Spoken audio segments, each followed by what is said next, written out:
আসসালামু আলাইকুম সবাইকে। আশা করি সবাই ভালো আছেন, চমৎকার আছেন, সুস্থ আছেন। ক্লাস 8-এর বাচ্চা কাচ্চারা যে যেখান থেকে আমাদের এই ক্লাসটা দেখছেন সবাইকে ওয়েলকাম জানাচ্ছি আজকে আমাদের এই English first paper sample question সলভে। আমাদের অর্ধবার্ষিক পরীক্ষার সামনে, অর্ধবার্ষিক পরীক্ষার আমাদের যে প্রস্তুতি, সেই ইংরেজির প্রস্তুতিটাকে আরেকটু শানিত করার জন্য আমরা কিন্তু এই স্যাম্পল কোশ্চেন সলভটা নিয়ে এসেছি আপনাদের জন্য। ক্লাসটা শেষ পর্যন্ত দেখবেন, আশা করি ক্লাসটা ভালো লাগবে। আমি প্রথমে আমার পরিচয়টা দিয়ে দিচ্ছি। আমি পারভেজ গাজী, আপনাদের গাজী ভাইয়া। পড়াশোনা করছি আইন বিভাগ, ঢাকা বিশ্ববিদ্যালয়ে, এবং দীর্ঘদিন ধরে ইংরেজি পড়াচ্ছি। সো এই তো তোমাদের সাথে আমাদের অবিতে আসলে দেখা হয়, আমার অবিতে দেখা হয়েছে অলরেডি, তোমরা জানো যারা আমাদের পেইড ব্যাচের স্টুডেন্ট আছো। সো এই তো, আর কিছুই না, চলো আমরা ক্লাসটা শুরু করি। আজকে সবার আগে আমরা জানি আমাদের সিলেবাসে কি কি আছে না আছে, আমাদের কি কি কোয়েশ্চেন্স আসবে না আসবে, আমরা সব কিছু এভরিথিং আমরা জানি, এটা ধরে নিয়েই আমরা কিন্তু আগাচ্ছি। সো সবার আগে আমাদের একটা সিন প্যাসেজ এসেছে।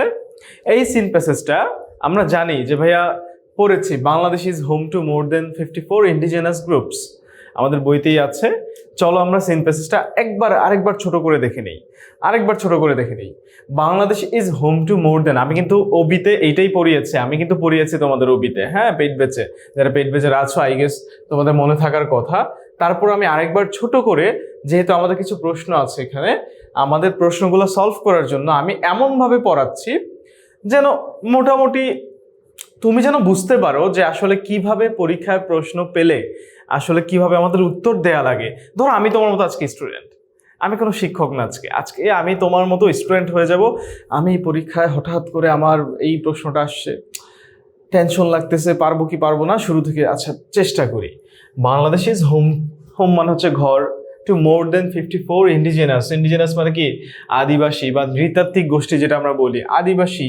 হ্যাঁ, আদিবাসী গ্রুপদের 54টার বেশি আদিবাসী গ্রুপ আছে বাংলাদেশে, আদিবাসী গোষ্ঠী আছে, বা আমরা যাদেরকে চাকমা, মারমা, সাঁওতাল, গারো নামে যাদেরকে চিনি তারা আছে, ইনক্লুডিং চাকমা, মারমা, ত্রিপুরা। তিনটা এক্সাম্পল দিয়েছে, ফাইন।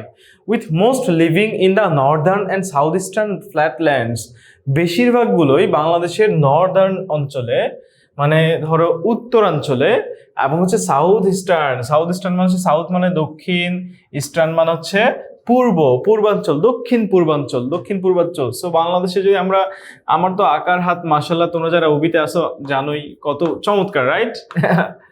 ধরো এটা যদি বাংলাদেশ হয়, বাংলাদেশটা একটু মানে পোলিও আক্রান্ত বাংলাদেশ হয়ে গেছে, যাই হোক। ধরো এটা হচ্ছে নর্থ, আর এইটা কিন্তু আমাদের, এটা কোনো বাংলাদেশই হয় নাই, আই এম এক্সট্রিমলি সরি। যাই হোক, এটা নর্থ, আর বাংলাদেশ না, ম্যাপটা আমি সুন্দর করে আঁকি, তোমাদের আমি দেখাই দিই কোথায় কোথায় আসলে আমাদের আসলে এই তো এবার হচ্ছে আমাদের কোথায় কোথায় আদিবাসী গোষ্ঠীরা বেশি বাস করে। এইবার একটু বেটার, ওকে, এইবার একটু বেটার, রাইট? এইবার একটু বেটার। বাংলাদেশ এইবার আসলে সুস্থ করে তোলা হয়েছে, তাকে আমরা চিকিৎসা দিয়ে সুস্থ করে এবার বাংলাদেশটাকে আমরা ঠিক করলাম। এই যে নর্দার্ন ইস্ট এই অঞ্চলটা, হ্যাঁ, নর্দার্ন অঞ্চল, এই যে উত্তরাঞ্চল, এটা হচ্ছে নর্থ। আমরা জানি মানচিত্রের উপরেরটা হয় নর্থ। মানচিত্র সম্পর্কে আমাদের ভালো জ্ঞান থাকা লাগবে, আমরা যে পড়তেছি মেবি বা বাংলাদেশের বিশ্ব পরিচয়ে, রাইট? সো মানচিত্রের উপরের পার্টটা বা সবসময় বইয়ের উপরের সাইডটা হচ্ছে নর্থ, এটা মাথায় রাখবা। ওকে, সো এটা যদি এইটা যদি নর্থ হয়, তাহলে বিপরীত পাশে একটা সাউথ, এবার ডান পাশে একটা হবে ইস্ট, বাম পাশে একটা হবে ওয়েস্ট। এই তো শেষ। মানচিত্রে কিভাবে দিক বের করা লাগে সেটা কিন্তু আমরা দেখে ফেললাম। এখন আসলে কি বলা হয়েছে, নর্দার্ন অঞ্চলে হচ্ছে বাংলাদেশে এই চাকমা, মারমারা বা হচ্ছে আদিবাসী গোষ্ঠীরা আমাদের যারা আছে ভাইয়েরা, তারা বেশি থাকেন। ওকে, এখন কথা হচ্ছে এই অঞ্চলে তাহলে কারা আছে? আমরা জানি ময়মনসিংহ আছে উত্তরাঞ্চলে আমরা জানি যে নেত্রকোনা আছে। ময়মনসিংহ, নেত্রকোনায় প্রচুর তোমার এই আদিবাসী নৃগোষ্ঠী তারা বাস করে থাকেন। রংপুর আমাদের উত্তরাঞ্চলেই পড়ে। আমাদের মূল অ্যাকচুয়াল উত্তরাঞ্চল হচ্ছে কুড়িগ্রাম, রংপুর বিভাগ, যেটা ওখানের চেয়ে মানে ওখানে যা আছে ওখানে মোটামুটি আদিবাসী তেমন নাই, বাট সবচেয়ে বেশি আসলে পাওয়া যায় নর্দার্ন যে ময়মনসিংহ অঞ্চল অথবা নেত্রকোনাতে গারোদের, হ্যাঁ, বিশেষ করে গাজীপুরের একটু পরে গেলেই হচ্ছে তোমার কিন্তু গাজীপুরেও কিছু পাওয়া যায়, কিছু থাকেন, বসবাস করেন আমাদের এই ইন্ডিজিনাস গ্রুপরা। আর কি বলেছে, সাউথ সাউথ ইস্টার্ন, তাহলে সাউথ এটা হচ্ছে সাউথ, আর ইস্টার্ন হচ্ছে এই অঞ্চলটা, এটা তো চিটাগাং হিল ট্র্যাক্টস আরেকটু এইদিকে আসবে আর কি, আমার এটা ভুল হয়েছে তারপরেও ঠিক করা যায় না। সো এইদিকে আসলে চিটাগাং হিল ট্র্যাক্টস আছে আমরা জানি।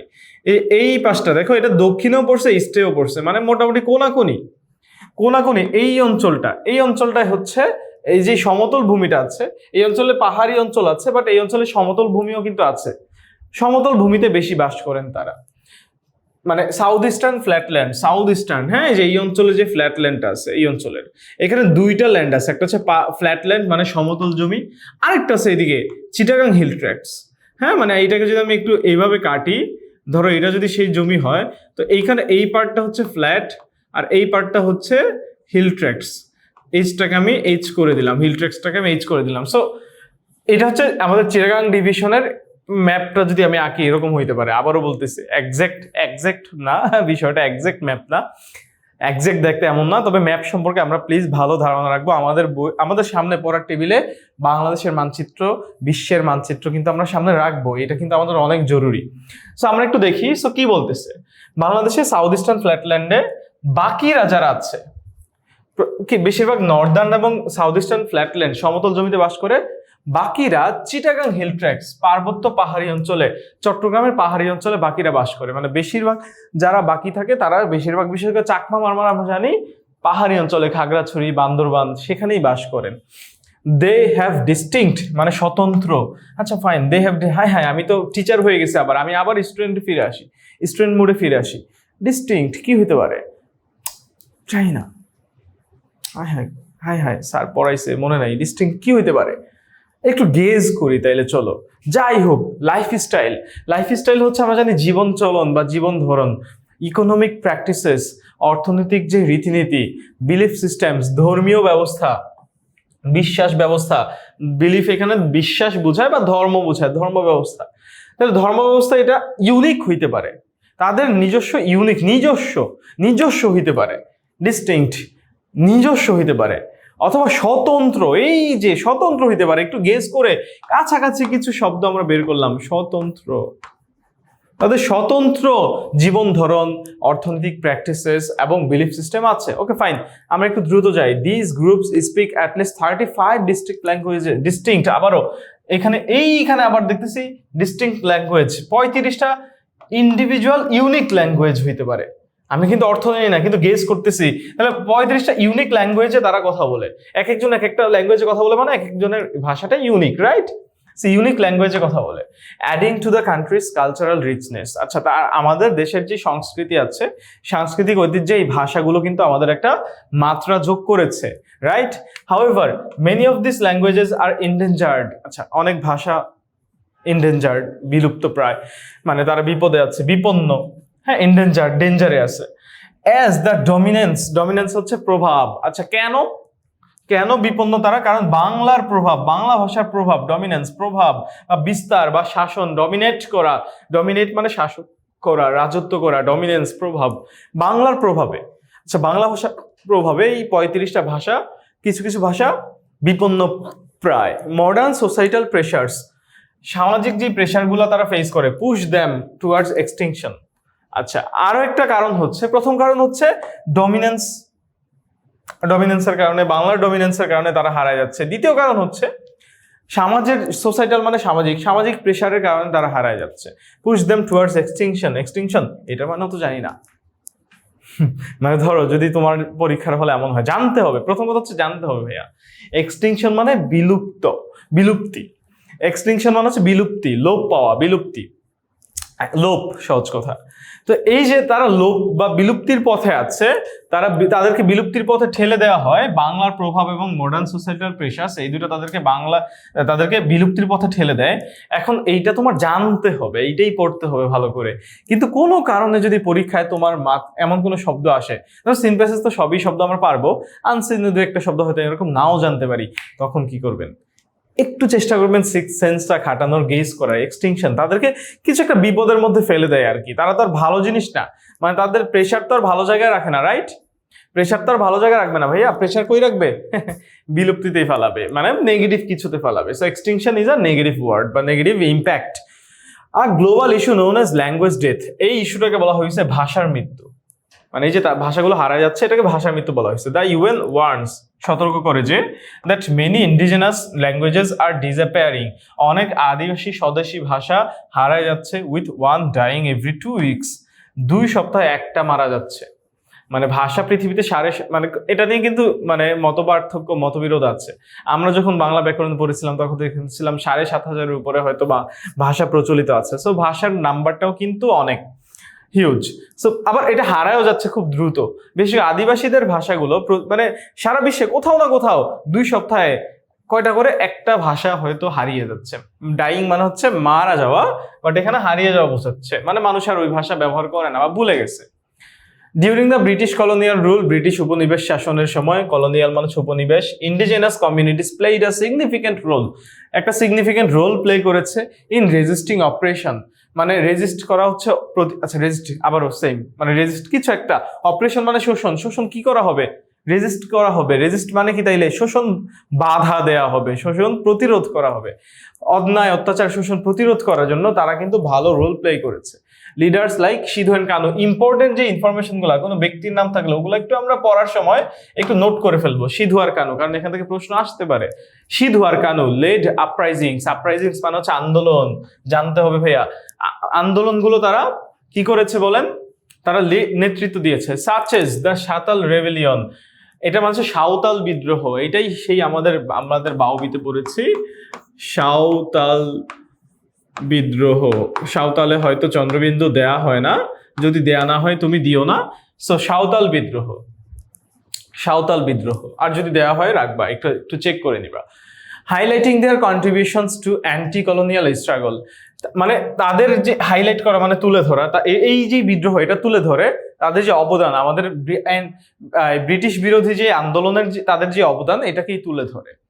ওকে, ডিসপাইট দিস লিগেসি, এই উত্তরাধিকার সত্ত্বেও, লিগেসি মানে উত্তরাধিকার, এই যে লিগেসি উত্তরাধিকার বা এই যে মানে চলে আসা যে প্রবাহিত যে চলমান রীতি, এই লিগেসি, এই রাজত্ব, এই উত্তরাধিকার এটা থাকা সত্ত্বেও ইন্ডিজিনাস পিপল, আদিবাসী লোকজন in Bangladesh today face challenges in preserving their languages, মানে বাংলাদেশের মানুষজন এখনো তাদের ল্যাঙ্গুয়েজ প্রিজার্ভ করতে গিয়ে কিন্তু অনেক চ্যালেঞ্জ ফেস করে বাংলাদেশের আদিবাসী লোকজন। সো লিগেসির সিনোনিমটা কি হয় বলো, সিনোনিমটা আমরা একটু জেনে নিই। হেরিটেজ,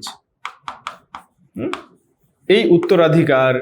হ্যাঁ, আমরা যদি হচ্ছে আমার দাদার আমল থেকে কোনো কিছু পাই, ধরো আমাদের বংশে আমি কিছু পেয়েছি, আমরা কিছু পেয়েছি দাদার কাছ থেকে, দ্যাট ইজ আওয়ার লিগেসি বা উত্তরাধিকার বা হেরিটেজ। তো এই উত্তরাধিকার বা এই ইতিহাস, সমৃদ্ধ ইতিহাস থাকা সত্ত্বেও আমাদের দেশের আদিবাসী লোকজন কিন্তু তারা প্রবলেম ফেস করতেছে তাদের ল্যাঙ্গুয়েজ এবং কালচার প্রিজার্ভ করার জন্য, মানে আমাদের হিস্টোরিতে কিন্তু তাদের কন্ট্রিবিউশন আছে, স্টিল তারা প্রবলেম ফেস করতেছে। না গভর্নমেন্টস এফোর্টস কেউ দেখে থাকলে তা তোমরা ভালো বুঝবা যে আমাদের ক্লাসটা যদি কেউ দেখে থাকো, বিশেষ করে আমাদের যদি কোনো চাকমা বন্ধু থাকো, মারমা বন্ধু থাকো, তারা কিন্তু এই বিষয়টা ভালো বুঝতে পারবা যে তাদের কি কি কালচারাল প্রবলেম ফেস করা লাগে। কি বলতেছে, the government's efforts to include indigenous languages, গভর্নমেন্টের একটা প্রচেষ্টা হচ্ছে যে তারা ইনক্লুড করবে ইন্ডিজিনাস এই আদিবাসী ভাষাগুলোকে in preschool education. Preschool এডুকেশনে গভর্নমেন্টের যে এফোর্টটা দিচ্ছে, প্রি স্কুল এডুকেশন মানে প্রাক প্রাথমিক শিক্ষায়, প্রাক প্রাথমিক বলি মানে প্রাথমিকের আগের যেটা, হ্যাঁ প্রি স্কুল মানে স্কুলে যাওয়ার আগেই আরেকটা লেভেল হয়, যে ছোটকালে একদম বাচ্চাকালে 3 বছর 4 বছর বয়সে যদি আমরা ভাষাটা শেখাতে চাই, এই যে প্রচেষ্টা ফেস হার্ডেলস মানে হচ্ছে বাধা, বিপত্তি, ব্যারিয়ার্স, মানে গভর্নমেন্টের প্রচেষ্টাগুলো বাধা পাচ্ছে। কেন? Hurdles like a lack of trained, কেন? একটা ট্রেন্ড টিচারের কারণে, অ্যান্ড রিসোর্সেস মানে একটা ট্রেন্ড টিচারের কারণে, মানে প্রশিক্ষিত একজন শিক্ষকের অভাবে এবং একটা রিসোর্সের অভাবে। রিসোর্স মানে কি আমরা জানি, ধরো উৎস সম্পত্তি বুঝায়, সম্পত্তি বুঝায়, রাইট? সো রিসোর্সের অভাবে এবং টিচারের অভাবে আসলে তারা কিন্তু বাধার মুখে পড়তেছে। তারপরে দেখি additionally the 1957 construction of the Kaptai dam, Kaptai dam যেটা আছে আমাদের, কাপ্তাই বাঁধ, ড্যাম মানে হচ্ছে বাঁধ, কাপ্তাই ড্যাম, কাপ্তাই ড্যাম, কাপ্তাই বাঁধ, কাপ্তাইয়ে একটা বাঁধ তৈরি করা হয়েছে কত সালে? 1957 সালে। এটা উন্নয়নমূলক কাজের জন্য করা হয়েছে, কিন্তু এইটা করার মাধ্যমে যখন এটা করা হয় ফান্ডেড বাই ইউএস এইড, এটা ফান্ড দিয়েছিল তখন পাকিস্তানকে, মানে তখন তো বাংলাদেশ পাকিস্তান অংশ ছিল, পাকিস্তানকে ফান্ড দিয়েছিল ইউএস এইড ফান্ড করেছিল, and build by the Pakistani government. এই যে বলা আছে পাকিস্তানি গভর্নমেন্ট কাপ্তাই বাঁধটা রূপ তৈরি করেছে। এইটার কারণে এই যে কনস্ট্রাকশনটা, এই কাপ্তাই বাঁধের নির্মাণ displaced thousands of people in the hill tracts. একটা ইম্পর্টেন্ট কথা, ভয়ঙ্কর কথা, যে 1957 সালে থাউজেন্ডস অফ পিপলকে তারা কি করেছে, ডিসপ্লেস করে দিয়েছে, মানে এক জায়গা থেকে আরেক জায়গায় সরিয়ে দিয়েছে। হ্যাঁ, সরিয়ে দিয়েছে, উদ্বাস্তু করে দিয়েছে। Thousands of people in the hill tracts, submerging their homes and farmlands, মানে সাবমার্জ মানে হচ্ছে কোনো কিছু ভাসিয়ে দেওয়া, ডুবিয়ে দেওয়া। তাদের কি করেছে দেখেন, তাদের মানে হোমস এবং ফার্মল্যান্ডস যেগুলো আছে সেগুলোকে একদম ডুবিয়ে দিয়েছে। কিসের আন্ডারে? দ্য কর্ণফুলী রিভার, কর্ণফুলী নদীর আন্ডারে একদম ডুবিয়ে দিয়েছে। বাঁধের কারণে আসলে ওই অঞ্চলগুলো ডুবে গিয়েছিল, যার কারণে ওখানকার যে আমাদের তখনকার লোকজন ছিলেন, আদিবাসী লোকজন, তাদেরকে ওখান থেকে চলে আসতে হয়েছে। এরপরে কিন্তু জমি জমার দাম কমে গেছে ওই সময়, তখন জমি জমা বান্দরবান খাগড়াছড়িতে এত দাম কমে গেছে যে বাঙালিরা গিয়ে তখন এই ধরেন যে 5 টাকা 10 টাকা মূল্যে জমি কিনে তারপরে সেখানে পাহাড় কিনে জমি কিনে হচ্ছে রেখে দিয়েছে, এবং আজকে তারা ওই সুফলটা ভোগ করতেছে বাঙালিরা। আর আজকে যারা অরিজিনাল আদিবাসী ছিল, যারা সেখানকার অধিবাসী, তারা কিন্তু সাফার করতেছে। আচ্ছা, ডিসরাপ্টিং দেয়ার লিভলিহুডস, কি বলতেছে? ডিসরাপ্ট মানে ডিস্টার্ব করা, হ্যাঁ, মানে তাদের যে জীবন ধারণ আছে এটাকে উপড়ে ফেলেছে। ডিসরাপ্ট, উপড়ে ফেলা, নষ্ট করে দেওয়া। হ্যাঁ, এটাকে নষ্ট করে দিয়েছে, তাদের জীবন ধারণকে নষ্ট করে দিয়েছে। পাশাপাশি তাদের যে কালচারাল কানেকশনস আছে, সাংস্কৃতিক যে যোগাযোগ আছে, জমির সাথে তাদের যে একটা সম্পর্ক ছিল, এটাকেও নষ্ট করে দিয়েছে। This history of displacement and ongoing marginalization continues to affect indigenous communities in Bangladesh. This history of displacement, এই যে অপসারণ, ডিসপ্লেস মানে অপসারণ করা, এই অপসারণ এর যে ইতিহাস এবং ongoing মানে কি চলমান, মার্জিনালাইজেশন মানে কি প্রান্তিকীকরণ, একঘেয়ে করে দেওয়া, মার্জিনে ফেলে দেওয়া। এই যে আমরা জানি যে পেপারের চারিদিকে কিন্তু আমরা মার্জিন করি, রাইট? এখন একটা মানুষ সেন্ট্রালে আছে, আমরা যারা সেন্ট্রালে থাকি তারা আমরা সেন্ট্রালে বসবাস করি, তারা সুযোগ সুবিধা ভালো পাই। দেখবো যে ঢাকায় সুযোগ সুবিধার অভাব নাই, কিন্তু তোমাকে যদি এখন সিলেটের এক কোনায় নিয়ে ফালাই দিই, হ্যাঁ, এই যে এদিকে হচ্ছে মানচিত্রটা কোথায়, এই যে সিলেটের এক কোনায় নিয়ে ফালাই দিই, তোমাকে যদি আমি একদম লাস্টে নিয়ে ফালাই দিই, বিশেষ সেন্ট মার্টিন নিয়ে তোমাকে নির্বাসিত করি, ইউ আর মার্জিনালাইজড। হ্যাঁ, তোমাকে যদি চারিদিকে সুবিধাগুলো থেকে একঘেয়ে করে দিই। তো এই যে মার্জিনালাইজেশন, প্রান্তিকীকরণ, কন্টিনিউস টু এফেক্ট, এইটা মানুষকে এইটা ক্ষতি করা শুরু করে, ক্ষতি করতে থাকে। এফেক্ট মানে ক্ষতি করতে থাকে আদিবাসী লোকদের, আদিবাসী কমিউনিটিজ মানে হচ্ছে জনপদ, আদিবাসী জনপদের মানুষদেরকে ক্ষতি করতে থাকে। মানে সহজ কথা, এইখানে কিছু কথা বলা আছে যে আদিবাসী লোকজন আমাদের কালচারাল যে প্র্যাকটিসগুলো আছে এটাকে কিন্তু এনরিচ করে, আমাদের সংস্কৃতিকে সমৃদ্ধ করে। কিন্তু আনফরচুনেটলি আমরা হয়তো সেন্ট্রালি আমাদের গভর্নমেন্ট বা আমরা তাদেরকে সেভাবে ট্রিট করতে পারি না, বা আমরা কিন্তু তাদের জন্য প্রতিবন্ধকতার সৃষ্টি করছি নানান সময়, ইতিহাস বলে। এবং বর্তমানেও কিন্তু এটা হচ্ছে, পাহাড় কাটা থেকে শুরু করে তাদের জমি দখল, নানান কিছু, অনেক কিছুই হয় যেটা আসলে আমরা অনেকে অবগত না, অনেকে জানিই না। তো তাদের স্ট্রাগল গুলো সম্পর্কে বলা আছে। এই ছিল আমাদের প্যাসেজ। বলেছিলাম যে আরেকটু দ্রুত করব, বাট সময় নিয়েই পড়ালাম। চলো আমরা এবার এমসিকিউ গুলো সলভ করে ফেলি। Which of the following groups is not mentioned, মানে কোন গ্রুপটাকে মেনশন করা হয় নাই as one of the indigenous groups in Bangladesh? কোনটা? চাকমা। আমরা আরেকবার দেখি, প্যাসেজে চলে যাই। কোনটাকে? চাকমাকে বলা হয়েছে, মারমা বলা হয়েছে, ত্রিপুরা বলা হয়েছে। তিনটা মানে আছে তো 54টার উপরে, বলেছে 54টার উপরে, কিন্তু মেনশন করেছে কয়টা, উল্লেখ করেছে কয়টা, নাম বলেছে কয়টার? হ্যাঁ, মানুষ আছে স্টুডেন্ট ক্লাসে ধরো 100 জন, নাম বলেছে শুধু আবির আর রবি আর মাহির, আর হচ্ছে আর কার নাম বলে নাই। সো এখন কার নাম বলে নাই এইটাই জিজ্ঞেস করছে এখানে, কিন্তু এমন না। দেখি তাহলে আমরা চেক করে দেখি, চাকমা বলেছে, মারমা বলেছে, ত্রিপুরা বলেছে, কিন্তু সাঁওতাল বলে নাই।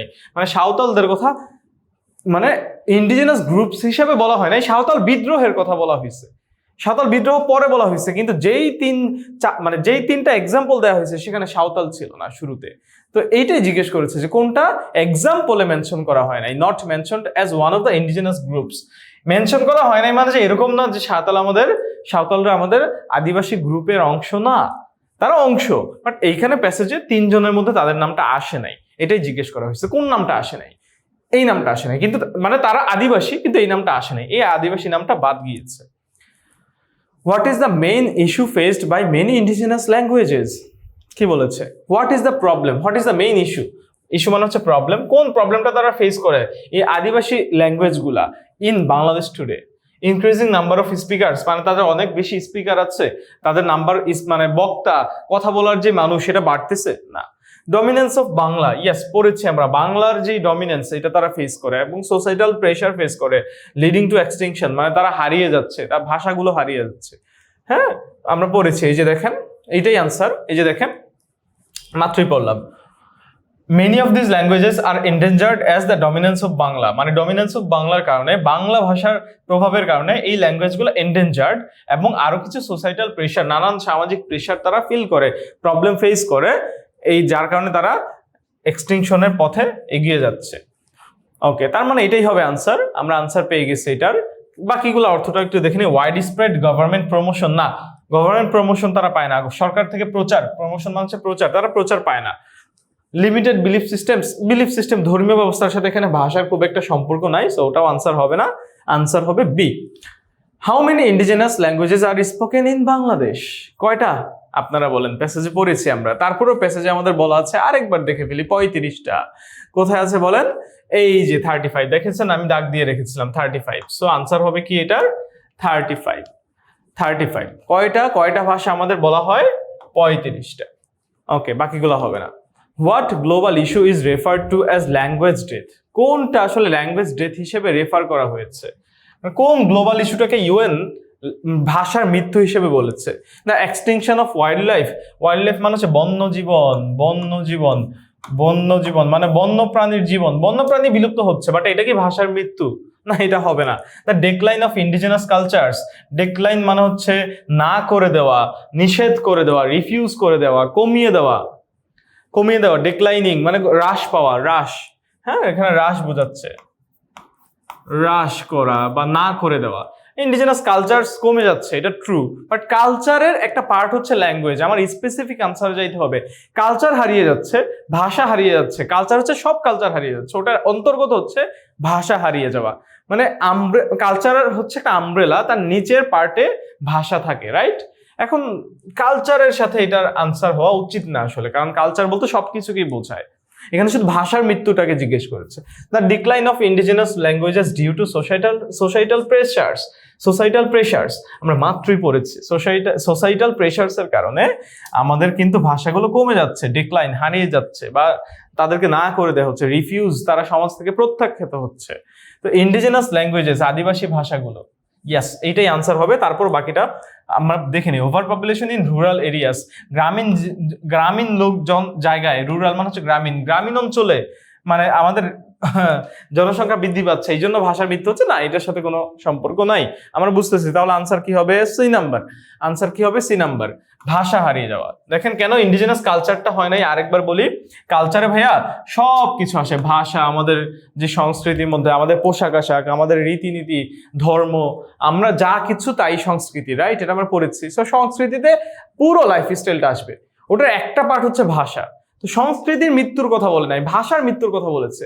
ওটা মানেটা কি? ওটা মানে হচ্ছে ভাষার মৃত্যু বা ভাষা হারিয়ে যাওয়া, এটাই, এই যে এটাই হচ্ছে উত্তর। সংস্কৃতির হারিয়ে যাওয়ার নাম হচ্ছে সংস্কৃতির মৃত্যু। ওকে, আইভি গেল। 5 নাম্বারটা, what historical figure led uprisings against operation? Which historical figure, কারা? ফিগার মানে হচ্ছে মানে সাধারণত চিত্র বুঝায়, এইখানে কোন ফিগার বা কোন মানুষদেরকে বোঝানো হচ্ছে? হিস্টোরিক্যাল কোন ব্যক্তিত্ব আছেন? ফিগার মানে চিত্র বুঝায়, অঙ্কন বুঝায়, এখানে ব্যক্তিত্ব বুঝাচ্ছে। এখানে কোন ঐতিহাসিক ব্যক্তিত্বরা লেড আপরাইজিংস, আন্দোলনকে লেড দিয়েছে, নেতৃত্ব, লিড থেকে লেড আসে, আমরা জানি লিড হচ্ছে নেতৃত্ব দেওয়া, এটার V2 হচ্ছে লেড, নেতৃত্ব দিয়েছেন operation during British colonial rule. Okay fine, আমরা কিন্তু পড়েছি যে কারা। আমি কিন্তু পড়ানোর সময় লাইন দাগ দিয়েছিলাম, Sidhu, Kanu, none of the above, নাকি both Sidhu and Kanu? Yes, দুইজনেই, both Sidhu and Kanu. Answer কি হবে? C number. আনসার কি হবে? C number. I guess clear. এটা পড়ানোর সময় কিন্তু আমি বলেছি যে ইম্পর্টেন্ট যে জায়গাগুলো, ওগুলো চাইলে আমরা একটু মার্ক করে ফেলতে পারি, কারণ ওখান থেকে কিন্তু প্রশ্নটা আসবে। Okay, what was the main consequence of the constructions of the Kaptai dam? Kaptai ড্যামের মেইন কনসিকুয়েন্স কি? কনসিকুয়েন্স মানে যারা জানি না, কনসিকুয়েন্স মানে হচ্ছে রেজাল্ট বা ফলাফল। ফলাফল, হ্যাঁ, কি ফলাফল বা পরিণতি? কাপ্তাই বাঁধের পরিণতি কি ছিল? আফটার ম্যাথ কি ছিল? রেজাল্ট কি ছিল? ইট ক্রিয়েটেড নিউ জব অপরচুনিটিস? না, এটা বলা নাই প্যাসেজে যে আদিবাসী লোকদের জন্য চাকরির সুযোগ হয়েছে, না এটা হবে না। It led to the displacement of thousands of people. আচ্ছা, এইটা এটাই আনসার। তারপর আমরা একটু আগাই, মানে ডিসপ্লেসমেন্ট মানে অপসারণ, হাজার হাজার লোক অপসারিত হয়ে গেছে ওই জায়গা থেকে, এটাই হয়। It increased the number of indigenous languages? না, ভাষা বাড়ছে এটা বলা নাই। It strengthened cultural connections? না, কাপ্তাই ড্যাম আমাদের কালচারাল যে কানেকশনসটা এটা ওই ভূমির সাথে তাদেরকে বাড়াই দিছে, বৃদ্ধি করছে, না আরো রেদার এটা নষ্ট করে দিছে। তার মানে আনসার কি হবে? B number. It led to the displacement of the thousands of people in the hill tracts. পার্বত্য অঞ্চলে, হিল ট্র্যাক্টস মানে হচ্ছে পার্বত্য অঞ্চল, পার্বত্য অঞ্চলে হাজার হাজার মানুষ গৃহ ছাড়া হয়ে গেছে, ডিসপ্লেসমেন্টের শিকার হয়েছে। আই গেস তাহলে আনসার কি হবে বলেন? B number. এটার আনসার কি হবে? B number. 6 এর আনসার বি। আমরা লাস্ট কোশ্চেনটা দেখি। What issue does the government face? কোন ইস্যুটা, প্রবলেমটা সরকার ফেস করতেছে? আমরা একদম লাইন বাই লাইন পড়েছি, চলেন আরেকবার দেখি লাইন বাই লাইন যে কোন প্রবলেমটা ফেস করতেছে বলেন তো। গভর্নমেন্ট ফেস করতেছে কোন প্রবলেমটা? কোন প্রবলেমটা? হ্যাঁ, ল্যাক অফ ট্রেন টিচার্স। কেন, মানে কোন ইস্যুটা প্রবলেম, কোন ইস্যুটা ফেস করে তারা? তাদের যে এফোর্ট ল্যাঙ্গুয়েজগুলোকে বাঁচায় রাখার জন্য, এইটা ফেস করে, হার্ডেলস বাধা ফেস করে। A lack of trained teachers, হ্যাঁ, hurdles like a lack of, যেমন লাইক আ ট্রেইনড টিচার্স এবং রিসোর্সেস। রিসোর্সেস মানে সম্পদ বা উৎস বোঝায়, হ্যাঁ। ম্যাটেরিয়ালস, কন্টেন্ট মানে বিষয়বস্তু বা ধরো শিক্ষার উপকরণ, এগুলাকে রিসোর্সেস বলা হচ্ছে, উপকরণ। টিচার এবং রিসোর্সেস এইটা নাই। ল্যাক মানে হচ্ছে অভাব। ল্যাক মানে কি বলেন? অভাব। ল্যাক মানে কি? অভাব। ল্যাক মানে কি বলেন? অভাব। অভাব মানে ট্রেন্ড টিচার এবং ট্রেন্ড উপকরণের অভাব। ওকে, সো এটা আমরা একদম কারেক্ট আনসার এখন পেয়ে যাব, দেখলেই পেয়ে যাব। জাস্ট প্যাসেজটা ভালো করে পড়বা। তার মানে আমি কিন্তু বুঝলাম পরীক্ষা দেওয়ার সময় প্যাসেজটা যদি শুরু থেকে শেষ পর্যন্ত অর্থ অনুযায়ী একটু বুঝতে পারি, তাহলে কিন্তু আমার সিন প্যাসেজ আনসার করা কোনো ব্যাপারই না। তাহলে এটা আনসার কি হবে? Lack of trained teachers and resources for higher education, একদম এইটাই বলা আছে। বাকিগুলো একটাও হবে না। গেল এটা। আমরা এমসিকিউ সলভ করলাম, আমরা যাব এখন প্রশ্ন। প্রশ্নটা কিভাবে সলভ করা যায়? প্রশ্ন সলভ করার উপায় হচ্ছে আমরা দেখবো যে আসলে কি জানতে চাইছে আমাদের, হোয়াট নাকি হোয়াই নাকি হাউ নাকি হোয়াট নাকি হোয়াট, মানে কি। What are some of the indigenous groups in Bangladesh? বাংলাদেশে ইন্ডিজিনাস গ্রুপসরা কারা? What are some of the indigenous groups? বাংলাদেশে কারা কারা আছে? And where they primary located, এবং হোয়ার কোথায় তারা বাস করে। তো ডাবলএইচ কোশ্চেনটা দিয়ে আমার কি জানতে চাইছে এইটা আমার সবার আগে বুঝতে হবে। লোকেশন জানতে চাইছে, তারা কোথায় বাস করে। আর দ্বিতীয়ত জানতে চাওয়া হয়েছে যে তারা কি করে বলেন, তারা কি করে, যে তারা মানে কারা কারা আছে, তারা কারা, হু আর দে। ওকে, সো আনসারটা একটু আমরা দেখি। চলেন, একদম চাইলে তুমি লাইন বাই লাইন হুবহু তুলে ধরতে পারো। যেমন লাইন বাই লাইন তোমাদের জন্য সহজ করার জন্য ক্লাস 8 এর বাচ্চা তোমরা হচ্ছে লাইন বাই লাইন তুলে ধরতে পারবা। যে আমরা জানি Bangladesh is home to more than 54 indigenous groups, এটা বলা আছে। এবং most of this groups live in the northern and south eastern flatlands. অধিকাংশরাই ওই যে আমরা উত্তরাঞ্চল এবং হচ্ছে দক্ষিণ পূর্বাঞ্চলে বাস করে। আর উইথ আদার্স রিসাইডিং, বাকিরা বাস করে। এই যে এইটুক পার্ট কিন্তু আমি একটু ইম্প্রোভাইজ করেছি। বাকিরা, রিসাইড মানে বাস করা, উইথ আদার্স বাকিদের সাথে যারা বাস করে in the Chittagong hill tracts. তারা কোথায় বাস করে? তিনটা উত্তর আসবে, নর্দার্ন, সাউথ ইস্টার্ন, ফ্ল্যাটল্যান্ডস সমতল জমি। আর একটা উত্তর হচ্ছে তারা, বাকিরা যারা থাকে তারা পার্বত্য চট্টগ্রামের বাস করে। এই হচ্ছে উত্তর। তো আমি দুইটা প্রশ্নের উত্তর দুইভাবে দিলাম। প্রথম প্রশ্নের উত্তর দিলাম যে বাংলাদেশে কারা কারা আছে, সাম অফ দ্য ইন্ডিজিনাস গ্রুপস। এখানে আমি বললাম যে বাংলাদেশ 54টা গ্রুপ আছে, তার মধ্যে চাকমা, মারমা, ত্রিপুরা অন্যতম। সো আমাকে বলা হয়েছে কারা কারা, আমি তো 54টার নাম বলতে পারবো না। সো আমি চাকমা, মারমা, ত্রিপুরার নামটাই নিলাম। এটা প্যাসেজ থেকে হুবহু এইভাবেই তুলে ধরা হয়েছে। তুমি চাইলে কিন্তু এইটা তুলে ধরতে পারবা, এটা চাইলে তুমি হুবহু তুলে ধরতে পারবা, তোমার সুযোগ আছে। তবে চেষ্টা করবা একটু নিজে কিছু অ্যাড করার। অ্যাড করলে যেটা হবে যে টিচার খুশি হবেন, টিচার বুঝবেন যে তুমি নিজের মতো লিখতে পারো।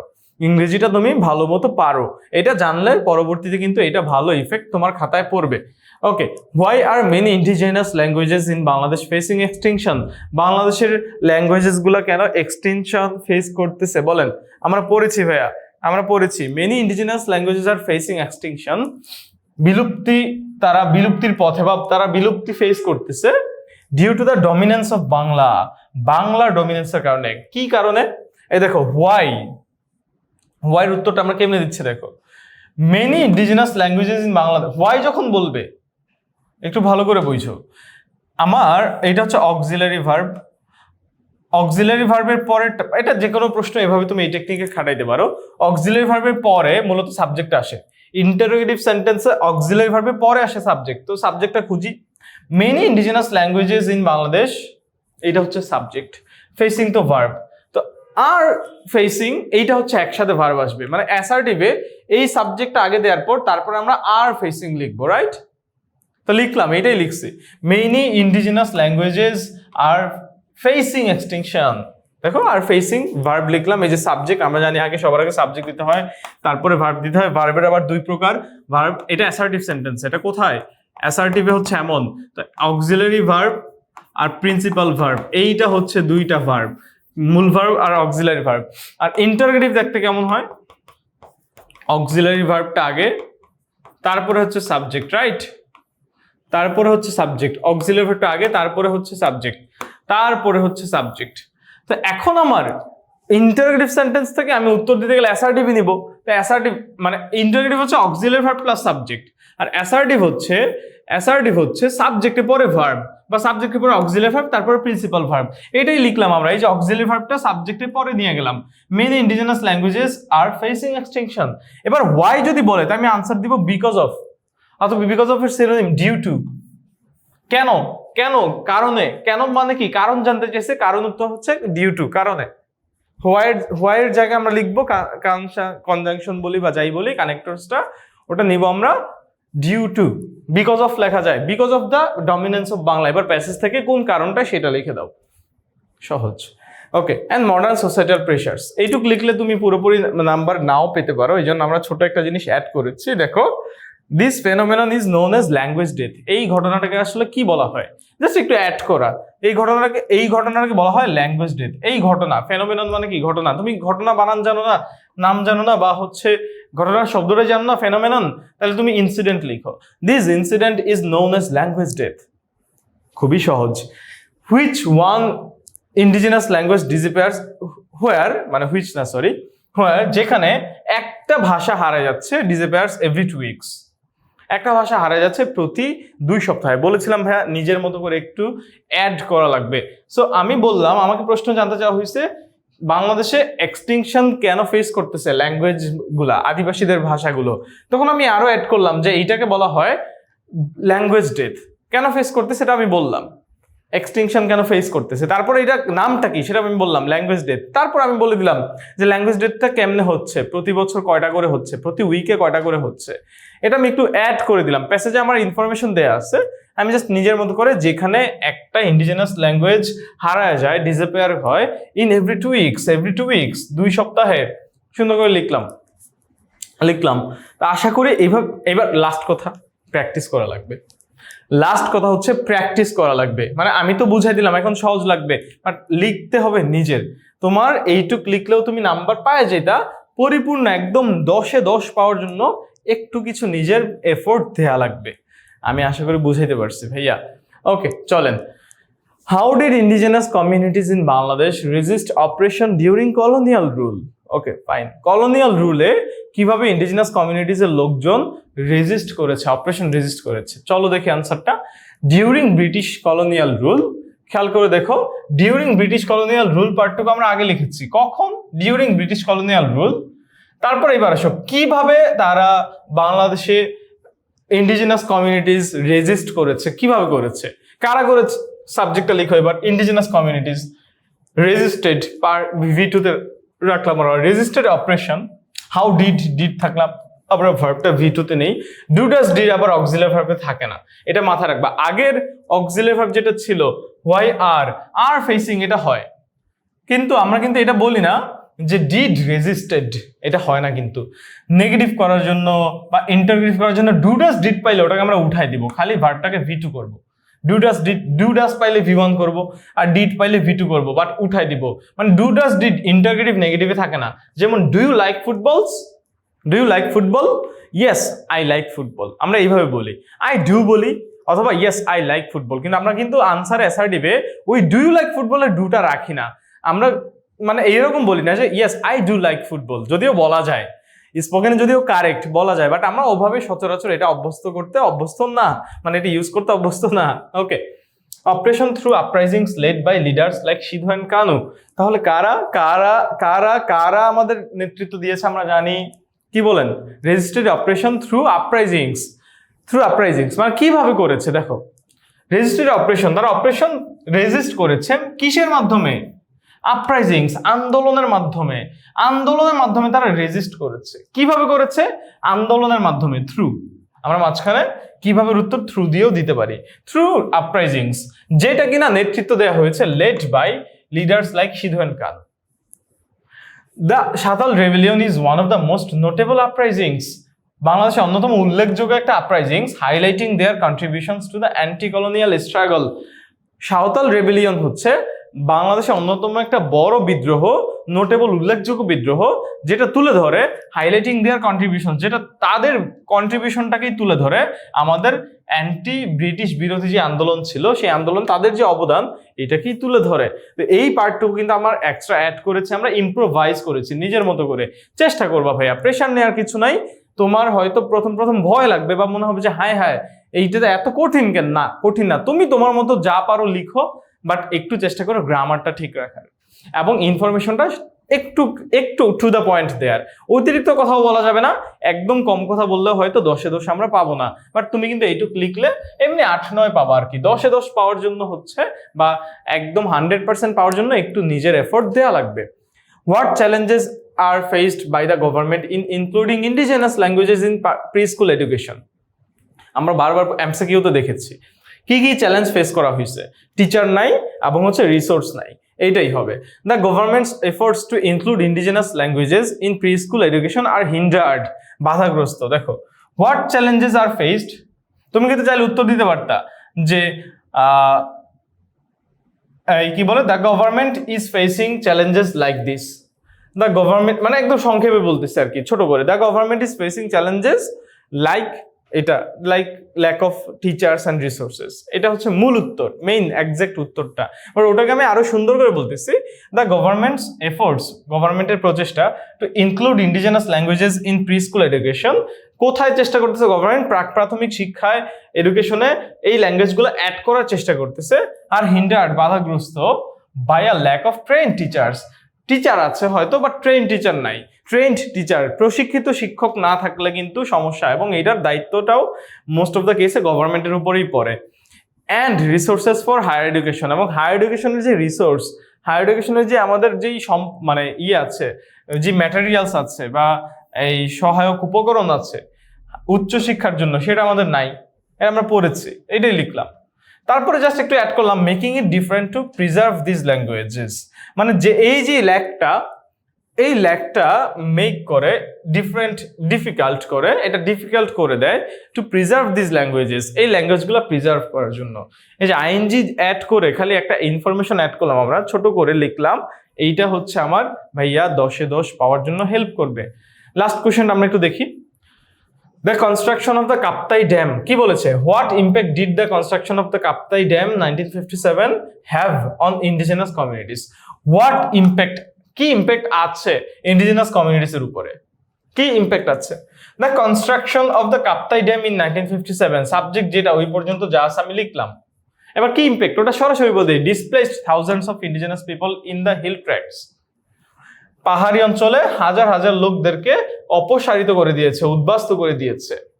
আইএনজি যোগ করে এবার একটা এক্সট্রা ফ্রেজ অ্যাড করি, সাবমার্জিং দেয়ার হোমস, তারা মানে এই যে হিল ট্র্যাক্সটা, এইটা সাবমার্জ করে দিয়ে, মানে এই যে ড্যামটা, হিল ট্র্যাক্সের যে ড্যামটা, বাঁধটা, ড্যাম মানে হচ্ছে বাঁধ, এই বাঁধটা কি করেছে? সাবমার্জ করে দিয়েছে, ডুবিয়ে দিয়েছে তাদের বাসাবাড়ি এবং ফার্মল্যান্ডস under the Karnaphuli river, Karnaphuli নদীতে ডুবে গেছে। দিস ডিসরাপ্টেড ডিসরাপ্টেড মানে উপড়ে ফেলা, নষ্ট করে ফেলা, তাদের জীবনকে নষ্ট করে দিয়েছে, লিভলিহুড জীবন জীবিকাকে নষ্ট করে দিয়েছে, and cultural connections to the land. এইটা আমরা একদম ধরে ধরে চাইলে প্যাসেজ থেকে লিখতে পারি, যে লিখলাম প্যাসেজ থেকে তুলে ধরছে, প্যাসেজে এইটাই বলা আছে কি করেছে, কি কি ইম্প্যাক্ট আছে। তুমি যদি খালি বলো যে দে ওয়ার ডিসপ্লেসড, কিন্তু মানে কি বলে একদম পরিপূর্ণ মার্কস তুমি পাবা না। কিন্তু তুমি যদি বলো যে ইয়েস তারা ডিসপ্লেসড হয়েছে, একটা ইম্প্যাক্ট। আরেকটা ইম্প্যাক্ট হচ্ছে তারপর হচ্ছে তাদের বাসাবাড়ি ডুবে গেছে, এটার একটা ইম্প্যাক্ট। লাস্ট ইম্প্যাক্ট হচ্ছে তারা তাদের ফ্যামিলি, কালচারাল কানেকশনস, তারপর হচ্ছে লিভলিহুড সবকিছু নষ্ট হয়ে গেছে তাদের, এইটা আরেকটা ইম্প্যাক্ট। সো সবগুলো ইম্প্যাক্ট তুমি যদি সুন্দর করে তোমার মতো করে লিখতে পারো, ভয় পেও না, জাস্ট লেখা শুরু করো, ইনশাল্লাহ অবশ্যই 100-এ 100 মার্কস পাবা। কিভাবে 10-এ 10 পাওয়া লাগে সেটা বুঝাই দিলাম। ওকে, চলো আমরা আগাই। পরে একটা কোশ্চেন দেওয়া আছে, আরেকটা seen passage, health is the condition of our body and mind. 3 এবং 4 নাম্বার কোশ্চেন সলভ করার জন্য আমরা এই প্যাসেজটা লাগবে আমাদের। হেলথ হচ্ছে আমাদের শরীর এবং মনের একটা অবস্থা, স্বাস্থ্য হচ্ছে আমাদের অবস্থা। It may be good or bad, এটা ভালো হইতে পারে, খারাপও হইতে পারে। এখানে ইনফরমেশন ট্রান্সফার আসবে, সো ইনফরমেশনগুলো আমরা একটু মনে রাখি, যেটা ভালো হইতে পারে, খারাপ হইতে পারে। গুড হেলথ মিনস মানে এখানে feel in the gaps, information transfer ওগুলোতে লাগবে আমাদের। ইনফরমেশন ট্রান্সফার আনসিনে আসছে, মানে ফিল ইন দ্য গ্যাপসটাই ইনফরমেশনের জন্য বলতেছে আর কি। ইনফরমেশন ট্রান্সফার বলতে তোমাকে এটা বুঝে নাই যে ওই যে আনসিনের যেটা, মানে সবকিছুতে ইনফরমেশন, ওই সেন্সে বলতেছে আর কি। Good health means healthy body, ভালো স্বাস্থ্য মানুষের ভালো শরীর, ফ্রি ফ্রম ডিজিজেস যেটা রোগমুক্ত, ভালো শরীর যেটা রোগমুক্ত শরীর। It is essential for everyone, এটা সবার জন্য গুরুত্বপূর্ণ। To lead a happy life, একটা হ্যাপি লাইফ লিড করার জন্য এটা সবার জন্য প্রয়োজনীয়। If we are not in good health, আমরা যদি ভালো স্বাস্থ্যের অধিকারী না হই, উই ক্যান নট কনসেন্ট্রেট আমরা জানি সিনোনিম অ্যান্টোনিম আসবে এখান থেকে। কনসেন্ট্রেট সিনোনিমটা পরে প্রশ্ন আমরা পাবো। Concentrate on activity in our life, concentrate on activity, কনসেন্ট্রেটের সাথে আবার প্রিপজিশন কি বসে এটা আমরা পেইড ব্যাচে পড়িয়েছি তোমাদের, আজকে ওই আলোচনা করতেছি না।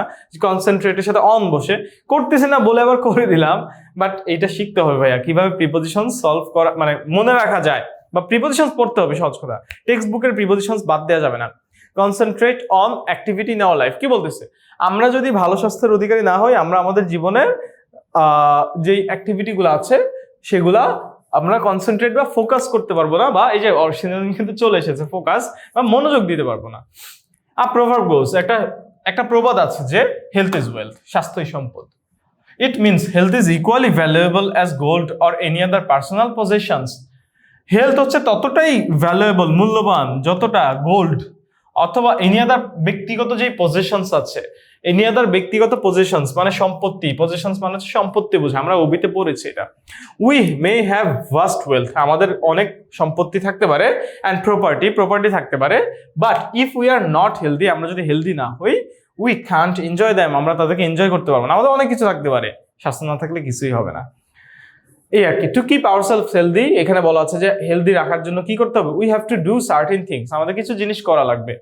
We have to take a balance diet, সবার আগে কি করা লাগবে, সুষম খাবার খাওয়া লাগবে। ব্যালেন্স ডায়েট মানে হচ্ছে সুষম খাবার। উই মাস্ট এক্সারসাইজ, আমাদের এক্সারসাইজ করা লাগবে রেগুলারলি, মানে আমাদের ব্যায়াম করা লাগবে। To keep our body fit for work, ব্যায়াম কেন করব, আমাদের শরীরটা কাজের জন্য উপযুক্ত রাখার জন্য, fit for work. Keep our body রাখার জন্য, ফিট ফর ওয়ার্ক কি রকম, কাজের উপযুক্ত।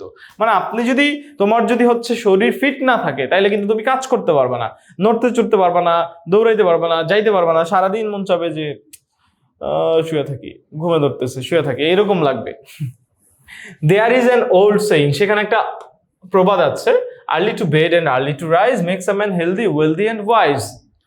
আমরা পড়েছি এই কবিতাটা, যারা সকালে উঠে তারা, এই যে সকালে উঠার অভ্যাস, এটা মানুষকে সুস্থ করে, সম্পদশালী করে এবং বিজ্ঞ বা জ্ঞানী করে। So we should not keep late hours মানে রাত জেগে থাকা, বেশি রাত জেগে থাকা, এটা অনেকে যারা করেন ভুলে যান। আমি জানি আপনারা করেন না, বাট কেউ যদি থাকেন, তোমরা যদি কেউ থাকো এই কাজটা করো, প্লিজ ভুলে যাও। আমাদেরকে বেশি রাত জাগা যাবে না। We should go to bed early, আমাদেরকে রাতে তাড়াতাড়ি যাইতে হবে, and rise early in the morning. তাহলে অনেকগুলো কাজের মধ্যে সবার আগে ব্যালেন্স ডায়েট নিতে হবে, আমাদেরকে রেগুলার এক্সারসাইজ করতে হবে, আমাদেরকে সকালে তাড়াতাড়ি উঠতে হবে, রাতে তাড়াতাড়ি ঘুমাইতে যেতে হবে, হ্যাঁ, in the morning. Piece of mind is another condition, মনটাকে আমাদের একটু সুস্থ রাখা লাগবে ফর গুড হেলথ। সো মানে পিস অফ মাইন্ড, মনের যে সুস্থতা, মনের যে শান্তি, এটা ভালো স্বাস্থ্যের আরেকটা পূর্ব শর্ত, ইজ অ্যানাদার কন্ডিশন, শর্ত for good health. So we must not worry over small things of life. জীবনের ছোটখাটো বিষয় নিয়ে চিন্তা করার দরকারই নাই। তোমার বয়স কত?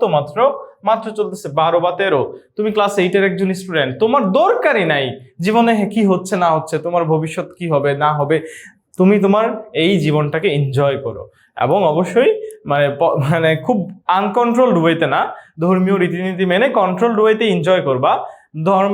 ধর্মীয় রীতিনীতির বাইরে যাবা না। কিন্তু তুমি কিন্তু জীবনে কি হবে তোমার না হবে এইগুলো নিয়ে খুব একটা বেশি টেনশন করার তোমার দরকারই নাই। কারণ মনের সুখটা অনেক বড় একটা সুখ। মনের সুখটা না থাকলে আমরা কিছুই করতে পারবো না।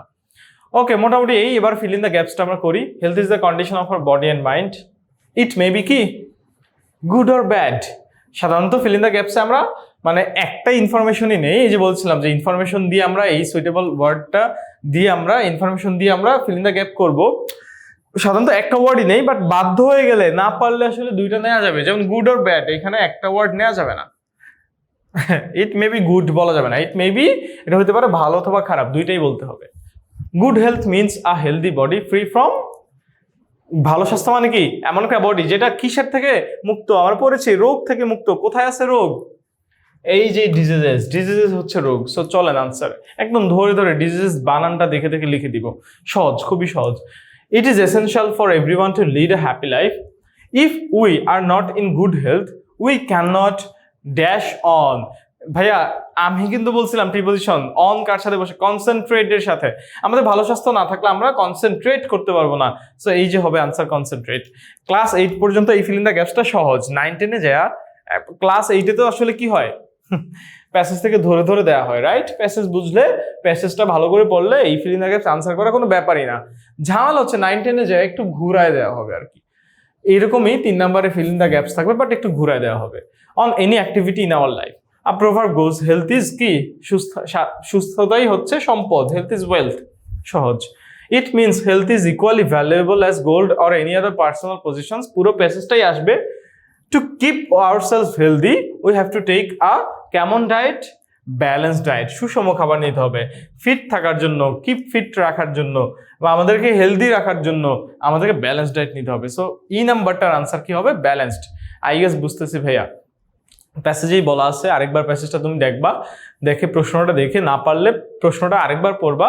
কিন্তু এই 5-এ 5 পাওয়া কিন্তু কোনো ব্যাপারই না। হ্যাঁ, 5-এ 5 মিস দিও না। ওকে, গেল। এইবার আসেন সিনোনিম অ্যান্টোনিম। সবচেয়ে প্যারা দেয় মনে হয় কবিতার সিনোনিম অ্যান্টোনিম, রাইট? মানে রিডিং পার্টে। রাইটিংও হয়তো প্যারা খান, বাট ওগুলো মুখস্থ করে ফেলেন। মুখস্থ করার দরকার নেই, আস্তে আস্তে এখন থেকে রেগুলার নিজের মতো করে ভুল হোক লিখতে থাকো। ভুল হবেই ভাইয়া। আমি কখনো একদিনে শিখি নাই, তুমিও কখনো একদিনে শিখবা না, এটাই প্রসেস। বাট কি বলতেছো এটা একটু গাট ফিলিংস নিয়ে কি লিখতেছো, এটা কি হচ্ছে কিনা, হ্যাঁ এটা একটু জাস্ট চিন্তা করবা, তাইলেই কিন্তু আরেকটু আপগ্রেড হবে। হ্যাঁ, লিখতে থাকবা, মুখস্থ করার কিছু নাই। বাট সিনোনিম অ্যান্টোনিমটা আবার মুখস্থ করা লাগে। এইটা মুখস্থ করবা কেমনে আমি একটু বলে দিই। আমি অবিতে পড়িয়েছি কিভাবে পড়বা, তারপর আরেকবার বলি। ভাইয়া হেলথের সিনোনিম চেয়েছে, তুমি হেলথের সিনোনিমটা আজকে যখন শিখাবো আমি, তুমি খাতায় নোট করে সাথে সাথে কয়েকবার লিখে ফেলবা, বারবার লিখবা পড়বা, এবং ওটা একটা নোট খাতা করবা, একটা সেন্টেন্স বানাবা।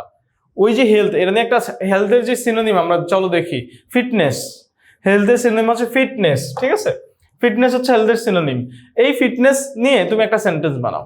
সুস্থতা, স্বাস্থ্য, ফিটনেস, স্বাস্থ্য, এটা স্বাস্থ্য বোঝায়। এটা নিয়ে তুমি একটা সেন্টেন্স বানাও। সেন্টেন্স বানায় মানে একটু প্রসেসটা লম্বা বা বেশি মনে হবে, বাট কঠিন কিছু না।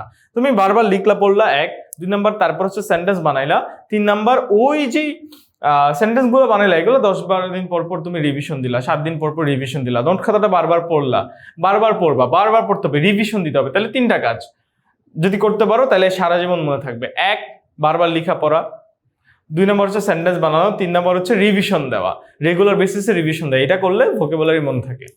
ওয়েলথ, সম্পদ, সিনোনিম। এটা সিনোনিম কি হবে বলো? রিচনেস। এইটা হচ্ছে অ্যাবস্ট্রাক্ট নাউন। ওয়েলথ একটা সাধারণত অ্যাবস্ট্রাক্ট হয় না, এখানে আমরা টাকা পয়সা, ধন সম্পদ এগুলো ধরা যায়, এই অর্থে আমরা রিচেস নিচ্ছি। রিচেসটা সাধারণত এই অ্যাবস্ট্রাক্ট হয় না আর কি। রিচনেস, ধনাত্ম যেটা রিচনেস, ওটাও হইতে পারতো, বাট ওটা অ্যাবস্ট্রাক্ট নাউন বলে ওটা আমরা নিলাম না। রিচেস ধন সম্পদ বুঝাইলাম, সম্পদ। হ্যাঁ, পজেশনস আমরা প্যাসেজে পেয়েছি, পজেশনস, পজেশনস, প্রপার্টিস, এগুলোও হয়, অনেকগুলোই হইতে পারে, তুমি একটা লিখলেই হবে পরীক্ষায়।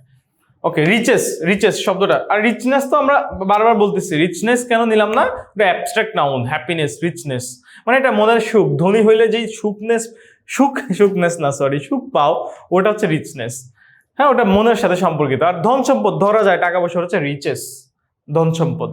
আর ওটার সিনোনিম আরেকটা কি হতে পারে, পজেশনস, আমরা প্যাসেজে পড়েছি। কনসেন্ট্রেট, এটা বলেছি, ফোকাস, কনসেন্ট্রেট, ফোকাস। লেট, এটা কি হবে, আর্লি। এটা কি চেয়েছে, অ্যান্টোনিম। লেটের অ্যান্টোনিম কি চেয়েছে, মানে লেটের অ্যান্টোনিম চেয়েছে, আমি অ্যান্টোনিম লিখলাম আর্লি, লেট। তো ইউ আর লেট, আর যারা আগে আগে আসবে তারা দে আর আর্লি ইন দ্য ক্লাস। ওয়ারি, উদ্বেগ, এটার অ্যান্টোনিম কি, ওয়ারির উদ্বেগ। চলো দেখে নেই, relax, don't worry, just relax. পারি না, পরিণামরা এভাবে পড়েছি, ডোন্ট ওয়ারি, জাস্ট রিল্যাক্স। এই হচ্ছে সেই রিল্যাক্স। রিল্যাক্স মানে হচ্ছে, এখন একটু বুঝতে হবে, ওয়ারি এটা আমাদের মানে should not worry, should not ওয়ারিতে ছিল, ভার্ব ছিল। রিল্যাক্সটাও এখানে ভার্বে কাজ করতেছে, রিল্যাক্সটাও এখানে ভার্বের কাজ করতেছে। হ্যাঁ, এটাও ভার্ব, এটাও ভার্ব। একটু পার্টস অফ স্পিচটা আমরা ঠিক রাখার চেষ্টা করব, ঠিক রাখার চেষ্টা করব। ওকে, মোটামুটি ডান। সিনোনিম অ্যান্টোনিমগুলো আমরা দেখলাম, একটা করে সিনোনিম অ্যান্টোনিম আমরা চর্চা করব, লিখবো, খাতায় লিখবো, পড়বো, সেন্টেন্স বানাবো ওই সিনোনিম অ্যান্টোনিম দিয়ে। পাশাপাশি পাশাপাশি রিভিশন দিতে হবে। আঙ্কেল আন্টিরা কেউ যদি আমার এই পার্টটুকু দেখে থাকেন, আমার কথা যদি শুনে থাকেন, একটু প্লিজ আমি রিকোয়েস্ট করতেছি, ট্রাই করবেন আপনার ছেলে বা মেয়ে যেন রেগুলার বেসিসে সিনোনিম অ্যান্টোনিমটা রিভিশন দেয়। মানে আমার কথাটা যেন ও একটু মানে একটু ফলো করে। হ্যাঁ, এইটা ফলো করলে আস্তে আস্তে প্রথম প্রথম কষ্ট লাগবে, হয়তো একটু মানে ইংরেজিতে একটু কষ্ট করাই লাগবে। সো প্রথম প্রথম একটু ঝামেলা লাগবে, কিন্তু আস্তে আস্তে যখন অভ্যস্ত হয়ে যাবে, অল উইল বি ফাইন। ওকে, তারপরে আমাদের আনসিন প্যাসেজ, আলেকজান্ডার। আলেকজান্ডার নিয়ে একটা প্যাসেজ দেওয়া আছে। আলেকজান্ডার নামটা হয়তো আমাদের কাছে নতুন, বাট এটা হচ্ছে একজন বিখ্যাত যোদ্ধা। আলেকজান্ডার, উনি হচ্ছেন একজন বিখ্যাত যোদ্ধা। 5, 6, 7 এই কোশ্চেনের উত্তর আমরা আলেকজান্ডার থেকে দিব।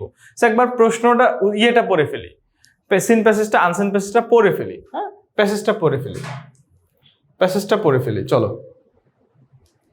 ওকে, Alexander the Great was a legendary conqueror. Alexander the Great, ওর নামই হচ্ছে Alexander the Great, ওর নামই হচ্ছে Alexander the Great। আলেকজান্ডার, মহান আলেকজান্ডার, একজন লিজেন্ডারি মানে হচ্ছে কিংবদন্তি, কিংবদন্তি একদম সেরা, মানে ইতিহাসে সবার মুখে মুখে আছে কিংবদন্তি।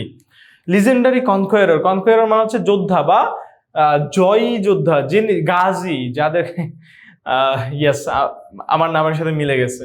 তো কনকোয়ারার, এখন আবার বললাম যে স্যার তাহলে কি আপনি পারভেজ কনকোয়ারার? না, বিষয়টা এইরকম না, মানে একই রকম, বাট ইংরেজি শব্দটা হচ্ছে কনকোয়ারার। কনকোয়ারার মানে হচ্ছে যারা জয়ী যোদ্ধা তাদেরকে বোঝায়। কনকোয়ার মানে জয় করা, কনকোয়ার মানে হচ্ছে জয় করা, আর কনকোয়ার মানে হচ্ছে জয়ী, জয়ী লোক। ইতিহাসের অন্যতম একজন শ্রেষ্ঠ জয়ী যোদ্ধা হচ্ছেন Alexander, known for creating one of the largest empires in history. তিনি কেন কেন হচ্ছে তিনি সুপরিচিত? তিনি ইতিহাসের অন্যতম সেরা, অন্যতম বড় যেই এম্পায়ার সেটা তৈরি করেছেন। এম্পায়ার মানে রাজত্ব, কিংডম। এম্পায়ারের সিনোনিম হয় kingdom. Born in 356 BC in Pella, পেলাতে জন্ম নিয়েছে বিসিতে, before Christ. Before Christ, BC মানে হচ্ছে বিফোর ক্রাইস্ট, মানে খ্রিস্ট পূর্ব, যেটা 356 খ্রিস্টপূর্ব। পেলা দ্য ক্যাপিটাল অফ মেসিডোনিয়া, এটা ইউরোপের একটা দেশ। মেসিডোনিয়ার ক্যাপিটাল হচ্ছে পেলা, পেলাতে জন্ম নিয়েছে। He became king at the age of 20, সে কত বছর বয়সে রাজা হয়? 20 বছর বয়সে। After his father king Philip two, যেটা মানে দ্বিতীয় ফিলিপ, রাজা দ্বিতীয় ফিলিপ। আগের দিনে রাজরাজাদের যদি নাম মিলে যেত, যেমন এলিজাবেথ, এলিজাবেথ কিছুদিন আগে মারা গিয়েছে, রানী এলিজাবেথ নাম শুনে থাকবা। ভিক্টোরিয়া, এরকম এই যে রানী রাজা যারা আছে, যেমন ভিক্টোরিয়া 2 আর ভিক্টোরিয়া 2 আছে, ভিক্টোরিয়া 1 আছে। একই বংশে একই নামে দুইজন যদি একই পদে যায়, তাহলে প্রথম জনকে 1 বলা হয়, দ্বিতীয় জনকে 2 বলা হয়, এরকম আর কি বলা হতো আগে।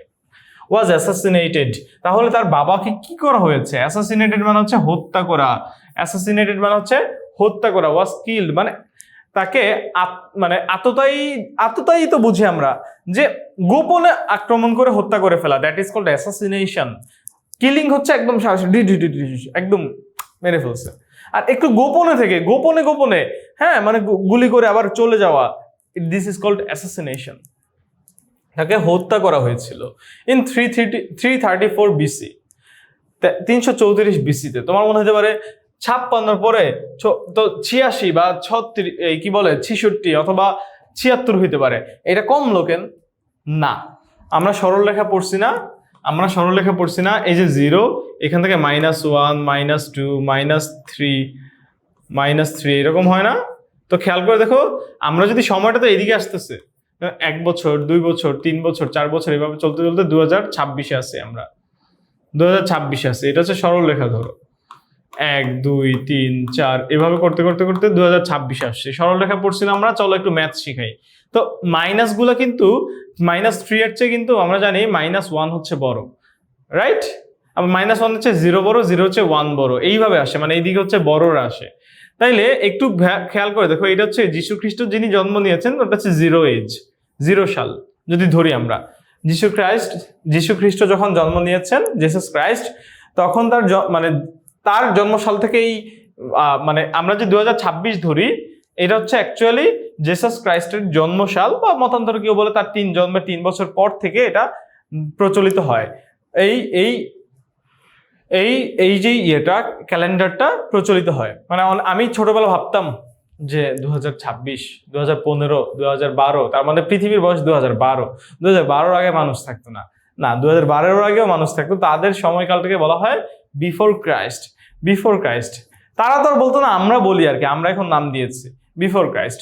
এখন বিফোর ক্রাইস্টে ধরো এখানে আছে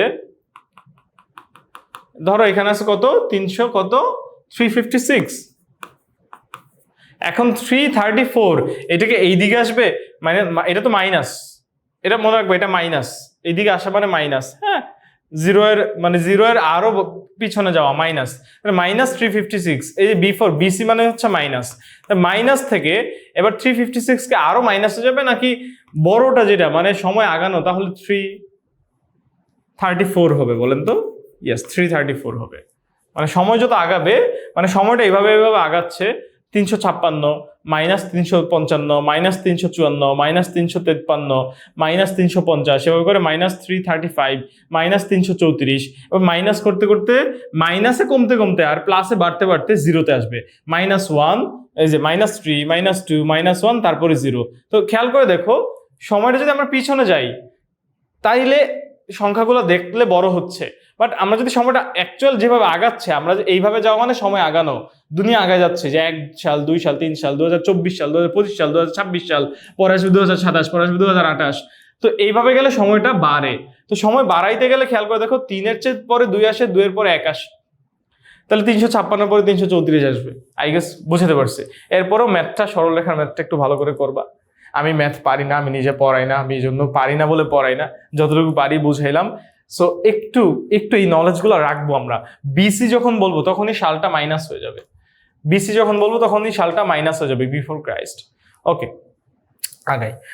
আলেকজান্ডার বিগেন হিজ ক্যাম্পেইন 334 খ্রিস্টপূর্ব শতাব্দীতে। আলেকজান্ডার তার ক্যাম্পেইন শুরু করে to conquer the Persian empire. পারস্য যে রাজত্ব আছে, পার্সিয়ান, ইরানিয়ান, বর্তমান যে ইরান যে অঞ্চলটা, মধ্যপ্রাচ্যের অঞ্চল, এই রাজত্বটা দখল করার জন্য আলেকজান্ডার তার ক্যাম্পেইন শুরু করে। সে মানে ভালো লাগতেছে না, যাই একটু পার্সিয়ান অ্যাটাক করে আসি, এইরকম আর কি, মানে ক্যাম্পেইন শুরু করে। ভালো লাগতেছে না, যাই একটু ইন্ডিয়া অ্যাটাক করে আসি। Okay, he led his army across Asia Minor. হ্যাঁ, এশিয়ার যে ছোটখাটো অঞ্চল আছে এশিয়া মাইনর, সেই এশিয়া মাইনর বলা হচ্ছে। তার আর্মিগুলোকে এশিয়া মাইনরে পাঠিয়েছে, ইজিপ্টে পাঠিয়েছে, মিশরে পাঠিয়েছে। ইজিপ্ট মানে হচ্ছে মিশর, পার্সিয়া মানে পারস্য রাজ্য বা Iran, and even into India, এমনকি ইন্ডিয়ায় পাঠিয়েছে। ডিফিটিং পাওয়ারফুল আর্মিস, মানে অনেক পাওয়ারফুল আর্মিসদেরকে হারিয়ে দিয়েছে এবং দখল করেছে রাজ্য। And taking control of the vast territories মানে অঞ্চল, বিশাল অঞ্চলের কন্ট্রোল নিয়েছে। His most famous victory came at the battle of Gaugamela in 331 BC. তার সবচেয়ে ফেমাস ভিক্টোরি কোথায় আসে? Came at the battle of Gaugamela 331 বিসিতে, where he defeated king Darius III of Persia. পারস্যের দারিয়াস নামে একজন রাজা ছিলেন, দারিয়াস থ্রিকে হারিয়েছেন কোথায়? গওগামেলাতে, ইরানের গওগামেলায় তিনি এই মধ্যপ্রাচ্যের গওগামেলায় তিনি হারিয়েছেন, ব্যাটল অফ গওগামেলা। এখানে দারিয়াসকে হারিয়ে, এইটাই হচ্ছে সবচেয়ে তার মানে সেলিব্রেটেড উইন আর কি। ডিউরিং হিজ কনকোয়েস্ট মানে এই যে অভিযান, এই যে বিজয়ী অভিযানকে কনকোয়েস্ট বলা হয়, অভিযান। হ্যাঁ, আলেকজান্ডার স্প্রেড গ্রিক কালচারটাকে ছড়িয়ে দিয়েছে, ল্যাঙ্গুয়েজকে ছড়িয়েছে, and ideas through out his empire, মানে সমস্ত পৃথিবীতে তার গ্রিক কালচারটা ছড়ানোর চেষ্টা করেছে। Which letter became known as Hellenistic Greece, মানে হেলেনিস্টিক গ্রিস যেইটাকে বলা হয়েছে হেলেনিস্টিক গ্রিস, নামটাই হচ্ছে হেলেনিস্টিক গ্রিস এটা একটা মানে নাম, গ্রিসের যেই কালচার এটাকে হেলেনিস্টিক গ্রিস বলা হচ্ছে আর কি। হ্যাঁ, এই কালচারটা মানে এই যে কালচারাল যে গ্রিসটা, এই কালচারাল গ্রিসের যে ব্যাপ্তিটা পৃথিবীতে ছড়িয়ে যায়, ছড়ানোর পর এই কালচারটার নাম হয় হেলেনিস্টিক গ্রিস। ওকে, আমরা আগাই। He never lost a battle, important information, সে কখনো যুদ্ধ হারে নাই, and is regarded as one of the greatest military tacticians in history. One of their পরে নাউনটা প্লুরাল হয়, দেখো, one of the biggest rivers, one of the best students হবে, he is one of the best student না, he is one of the best students, plural হবে। তো টেকটিশিয়ানস মানে হচ্ছে কৌশলী লোক, হ্যাঁ, ইঞ্জিনিয়ার্স যারা কৌশলী, নাউনটা প্লুরাল হয়েছে। One of the greatest military tacticians মানে সামরিক কৌশলী লোকদের মধ্যে সে অন্যতম একজন সেরা ইন হিস্ট্রি, ইতিহাসে। মানে যুদ্ধ করতে এমনভাবে যুদ্ধ করতো যে মানে শত্রুরা মানে কোন দিক দিয়ে সে আসতো, কোন দিক দিয়ে মাইরা ধসায় ফেলতো, শত্রুরা জানতো না, বুঝতো না। হি ডাইড ইন 323 BC, তার মানে জন্ম নিছে কবে? 356 BC-তে, মারা গেছে কবে? 333 BC-তে। তোমরা অনেকে বারবার বলো যে ভাইয়া 333 থেকে তো 356 থেকে তো সে জন্ম নিছে, তাইলে তো 400 সালে মারা যাওয়া উচিত, 410-এ মারা যাওয়া উচিত না। ওই যে বললাম, সংখ্যা রেখা পড়াই দিলাম আজকে। Okay, he died in 323 BC at the age of 32 in Babylon. তাহলে সে কত বছর বয়সে? সে মারা গিয়েছে মাত্র 32 বছর বয়সে বেবিলনে। And his empire was eventually divided among his generals. তার জেনারেলদের কাছে এম্পায়ার গুলা ডিভাইড করা হয়। জেনারেল মানে হচ্ছে আর্মি জেনারেল যারা থাকে আর কি, সৈন্য সামন্তের সেনাপতি। আলেকজান্ডারস লিগেসি, হেরিটেজ পড়েছি আজকে আমরা, কন্টিনিউস টু ইনফ্লুয়েন্স হিস্টোরি, ইতিহাসকে ইনফ্লুয়েন্স করতে থাকে। And his achievements are still celebrated today. তার অ্যাচিভমেন্টস গুলো এখনো পৃথিবীতে অনেক অনেক বেশি সেলিব্রেটেড। সো চলেন আমরা এই পরে যে প্রশ্নটা আছে সেগুলো সলভ করে ফেলি, এখন একদম ইজি হয়ে যাবে। আলেকজান্ডার দ্য গ্রেট, আমরা জানি ইনফরমেশন ট্রান্সফার কিভাবে করা লাগে, জাস্ট ইনফরমেশন, ওই ছোট ইনফরমেশনটা, কোনো সেন্টেন্স না, কোনো ক্লজ না, জাস্ট ফ্রেজ আকারে আমি এই নাম্বারের ইনফরমেশনটা নিব। Alexander the great was born কত সালে? হোয়ার? আমার এইখানে চাইছে জন্মস্থান মানে কোথায়, এখানে স্থান চাইছে, এখানে হোয়েন বলতে সময় চাইছে, সময় দেয়া আছে, খালি স্থানটা লিখবো, পেলা মেসিডোনিয়া, একদম ধরে ধরে যা লিখছে, বেশি কিছু লেখা লাগবে না, just Pella Macedonia. He became king, কোথায় কিং হয়েছে? পেলার কিং হয় কখন? At the age of 20।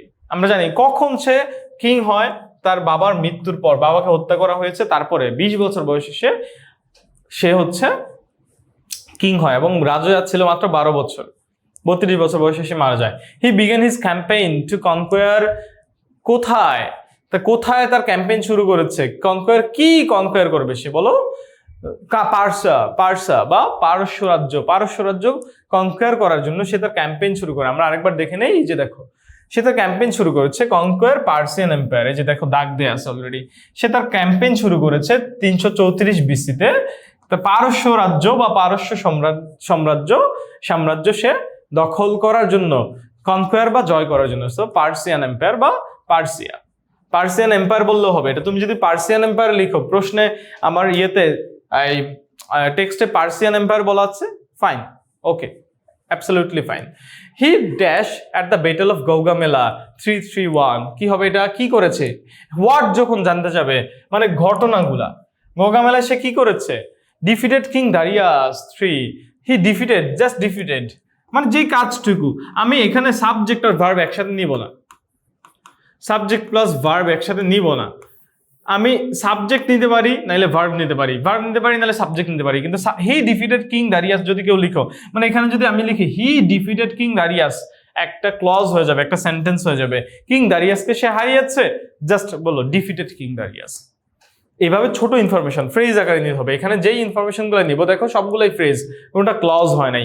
আশা করি ক্লজ ফ্রেজ আমরা বুঝি, না বুঝলে উত্তর বলে দিচ্ছি যে ক্লজ বা এই কম্বিনেশন, এই জুটিকে একসাথে এখানে আনা যাবে না কোনোভাবে। আমার এখানে সেন্টেন্সের মতো সাবজেক্ট ভার্ব একসাথে রাখা যাবে না।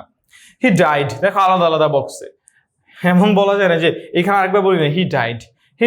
কোথায় মারা গেছে? বেবিলনে। কত বছর বয়সে?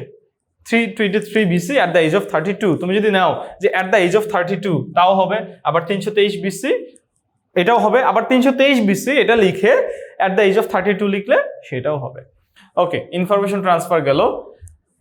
তারপর হচ্ছে আমরা ট্রু ফলসটা একটু দেখে নিই। Alexander the great was born in 356 BC, না 356 BC তে, হ্যাঁ আমরা কিন্তু এটা জানি কিভাবে আনসার দিতে হবে। দেখো কারেক্ট আনসার দিতে হবে যদি ফলস স্টেটমেন্ট দেওয়া হয়, ফলস থাকলে ওটা কারেক্ট লিখতে হবে, ট্রু থাকলে ট্রু অ্যান্সার, জাস্ট ট্রু লিখলেই হবে। আর এটা যদি কারেক্ট ফলস হয়, এটা ইনকারেক্ট হয়, তাহলে কারেক্ট যে ট্রু যে স্টেটমেন্ট ওটাকে আমার লিখতে হবে, কথাটা লিখতে হবে। ওকে, আলেকজান্ডার কি 356-তে জন্ম নিছে? আর সে কি অ্যাথেন্সে জন্ম নিছে? চলেন তো আরেকবার দেখি। 356-তে জন্ম নিছে, কিন্তু সে কি অ্যাথেন্সে জন্ম নিছে? 356 BC-তে জন্ম নিয়েছে, ফাইন, বাট অ্যাথেন্সে না। ওয়ার? পেলা কোথায়? মেসিডোনিয়াতে। সো এইটা হচ্ছে আমার এখানে ঝামেলা, মানে সবই ঠিক ছিল, খালি আমার 356 মানে মেসিডোনিয়া এর জায়গায় কি চলে এসেছে? অ্যাথেন্স চলে এসেছে। সো আনসার কি হবে? দেখতেছি আমরা false. Correct answer, Alexander was born in Pella, the capital of Macedonia. তুমি চাইলে সালটা অ্যাড করে দিতে পারো, ইন 356 BC সালটা অ্যাড করে দিতে পারো। ওকে, তারপর Alexander began his campaign two কনকার the Persian empire in 334 AD। এটা কি কারেক্ট? চলেন আবার দেখি কত সালে সে তার মানে শুরু করেছে। 334 বলা আছে, কিন্তু ওখানে কি বলা আছে? 334 BC, ওখানে কি বলা আছে? এডি। হাই BC আর এডি লাগলো পেচ। চলো, হোয়াট ইজ এডি? এডি হচ্ছে অ্যানো ডোমিনি, একটা ল্যাটিন ওয়ার্ড, অ্যানো ডোমিনি। হ্যাঁ, অ্যানো ডোমিনি, অ্যানো ডোমিনি, DOMINAE, এরকম একটা স্পেলিং হচ্ছে অ্যানো ডোমিনি। অ্যানো ডোমিনি মানে হচ্ছে খ্রিস্ট পরবর্তী। এটা ল্যাটিন ইংরেজি শব্দ না, ল্যাটিন শব্দ, খ্রিস্ট পরবর্তী। হ্যাঁ, খ্রিস্ট পরবর্তী। তো এইটা আমরা মনে রাখতে পারি এইভাবে, বি মানে বিফোর ক্রাইস্ট, এ মানে আফটার। এখানে আফটার না, আফটার ক্রাইস্ট বলি না আমরা এটাকে, after the birth of Jesus, এই জিনিসটা বুঝে এটাই, কিন্তু এডি এর মানেটা হচ্ছে একটু আলাদা। এডি ল্যাটিন শব্দ, যার নাম হচ্ছে অ্যানো ডোমিনি। যাই হোক, অ্যানো ডোমিনি মানে হচ্ছে খ্রিস্ট পরবর্তী, তার মানে এখানে আমার বলা ছিল 334 BC, আর এখানে বলা হচ্ছে এডি, মানে তুমি এখন 2026 এডিতে আসো, আই গেস বুঝতে পারছি। খ্রিস্ট পরবর্তী তুমি 2026 সালে আসো, খ্রিস্টের পূর্ব তুমি যদি 2026 খ্রিস্ট জন্মের 2026 সালে যাও, তাহলে সেটা হবে -224-26, বা ওটাকে আমরা বলি 226 BC।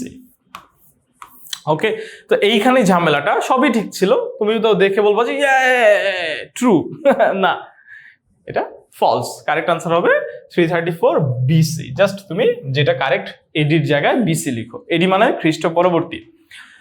ওকে, পরেরটা ট্রু দেখতে পাচ্ছি। Alexander defeated king Darius at the battle of Gaugamela in 331 BC। হ্যাঁ, 331 BC তে গাউগামেলাতে সে দারিয়াস 3 কে হারিয়েছে। এটা ট্রু। ওকে, এটা আমরা প্যাসেজে পড়েছি, ট্রু। তারপরে Alexander lost several battles during his conquests. তার এই অভিযান, কনকোয়েস্ট মানে কি বলেন? অভিযান, ক্যাম্পেইন, মিশন। তার মিশনের সময় সে অনেকগুলো ব্যাটল হারিয়ে ফেলছে। সে একটা ব্যাটলও হারে নাই। সো সেভারাল ব্যাটল যে হারছে না, Alexander never lost a battle. Alexander কখনো একটা ব্যাটল মানে যুদ্ধ, একটা যুদ্ধ হারায় নাই। Alexander's empire was divided among his generals after his death. Okay, fine, হ্যাঁ এটা ঠিক আছে, এটা ট্রু, এবং এটা আমরা ট্রু লিখেছি, জাস্ট ট্রু লিখলেই হবে।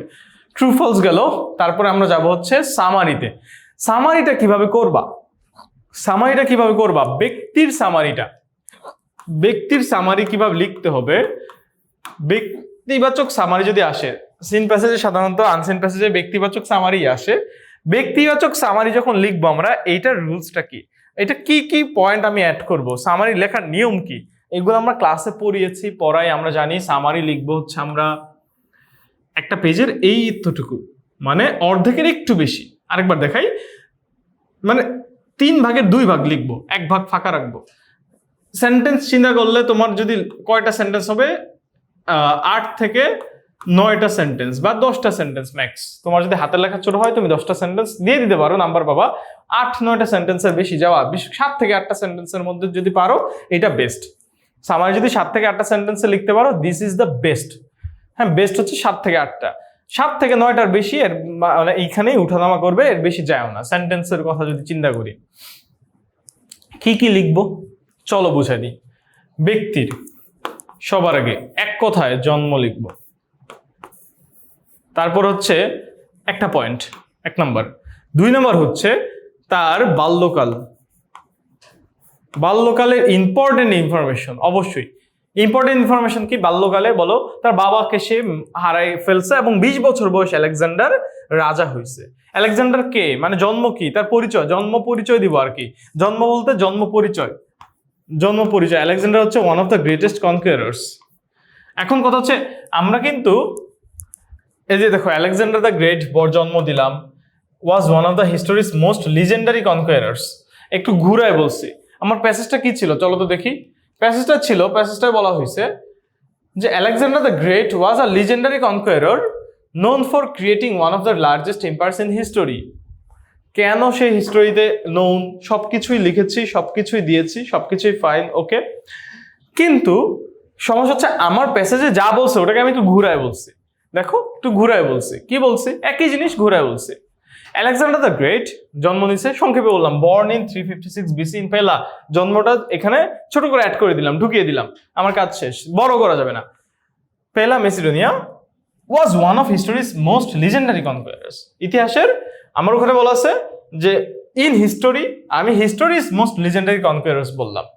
একটু ঘুরায় বলতে হবে, সামারিটা এভাবে একটু ঘুরায় বলতে হবে। না ঘুরাইলে কিন্তু তুমি যদি প্যাসেজ থেকে হুবহু তুলে ধরো তাইলে কিন্তু তোমার ঝামেলাটা লাগবে, নাম্বার কিন্তু কমে যাবে। এখন কেমনে ঘুরায় বলবো, আমি তো ঘুরায় বলতে পারি না ভাইয়া।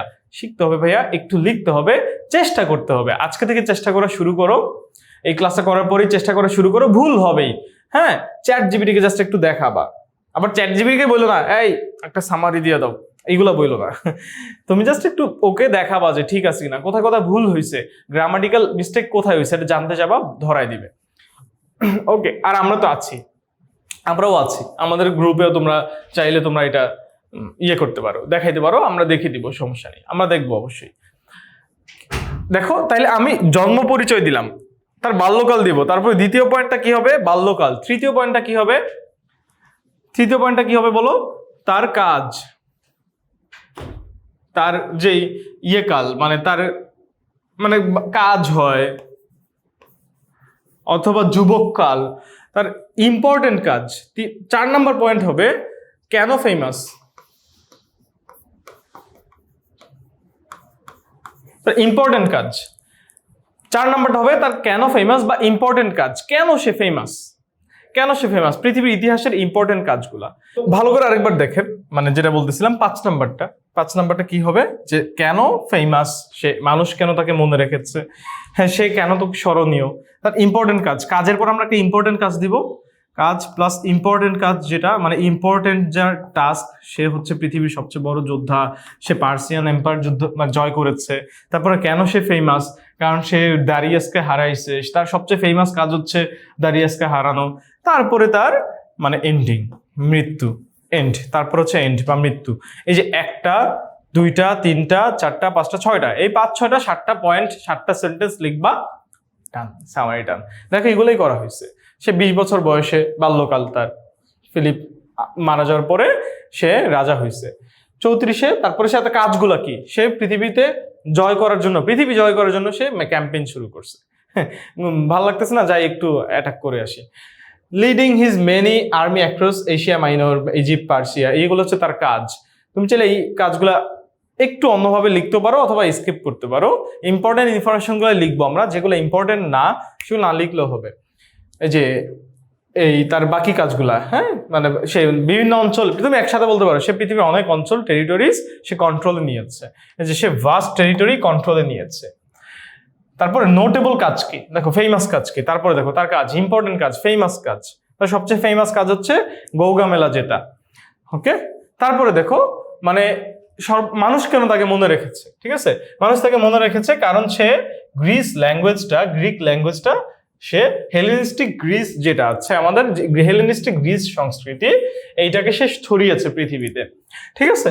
মোটামুটি এই, তারপরে কত সালে মারা গেছে এগুলো আমরা লিখেছি, তুমি চাইলে এগুলো আমরা একটু বড় করে লেখা আছে এখানে, তুমি আরো এটা কমাই দিবা, কত সালে মারা গেছে পাস্ট অ্যাওয়ে, তারপর ডান, তারপর কি হয়েছে তার ইয়েগুলা, মানে তুমি চাইলে নাও লিখতে পারো যে তার যেই কিংডম গুলো ডিভাইডেড হয়ে গেছে, ওটাও তো ইম্পর্টেন্ট ইনফরমেশন না, কিন্তু সে কেন মনে রাখা হয়েছে, his legacy continues to shape history, এই যে এই কথাটা তুমি এখানে আবার অ্যাড করে দিয়ে তারপর হচ্ছে তুমি কিন্তু ছোট করে, মানে কেন সে মনে রাখা হয়েছে, কারণ সে গ্রিক হিস্টোরিটাকে বাঁচায় রাখছে, এখনো হচ্ছে তার গ্রিস হিস্টোরি নিয়ে, তার যে দেশের সংস্কৃতি, মেসিডোনিয়া আগে গ্রিসের অন্তর্ভুক্ত ছিল, এই আর কি। সো মেসিডোনিয়ার সংস্কৃতি, গ্রিসের সংস্কৃতি, এইটাকে সে ধারণ করেছে এখনো, মানে গ্রিসকে বাঁচায় রেখেছে সে, গ্রিসকে মানুষ, গ্রিক সংস্কৃতি, গ্রিক ল, গ্রিক এম্পায়ার, এগুলো নিয়ে আমরা অনেক কথা বলি, এই জন্য মানুষ তাকে স্মরণ করে।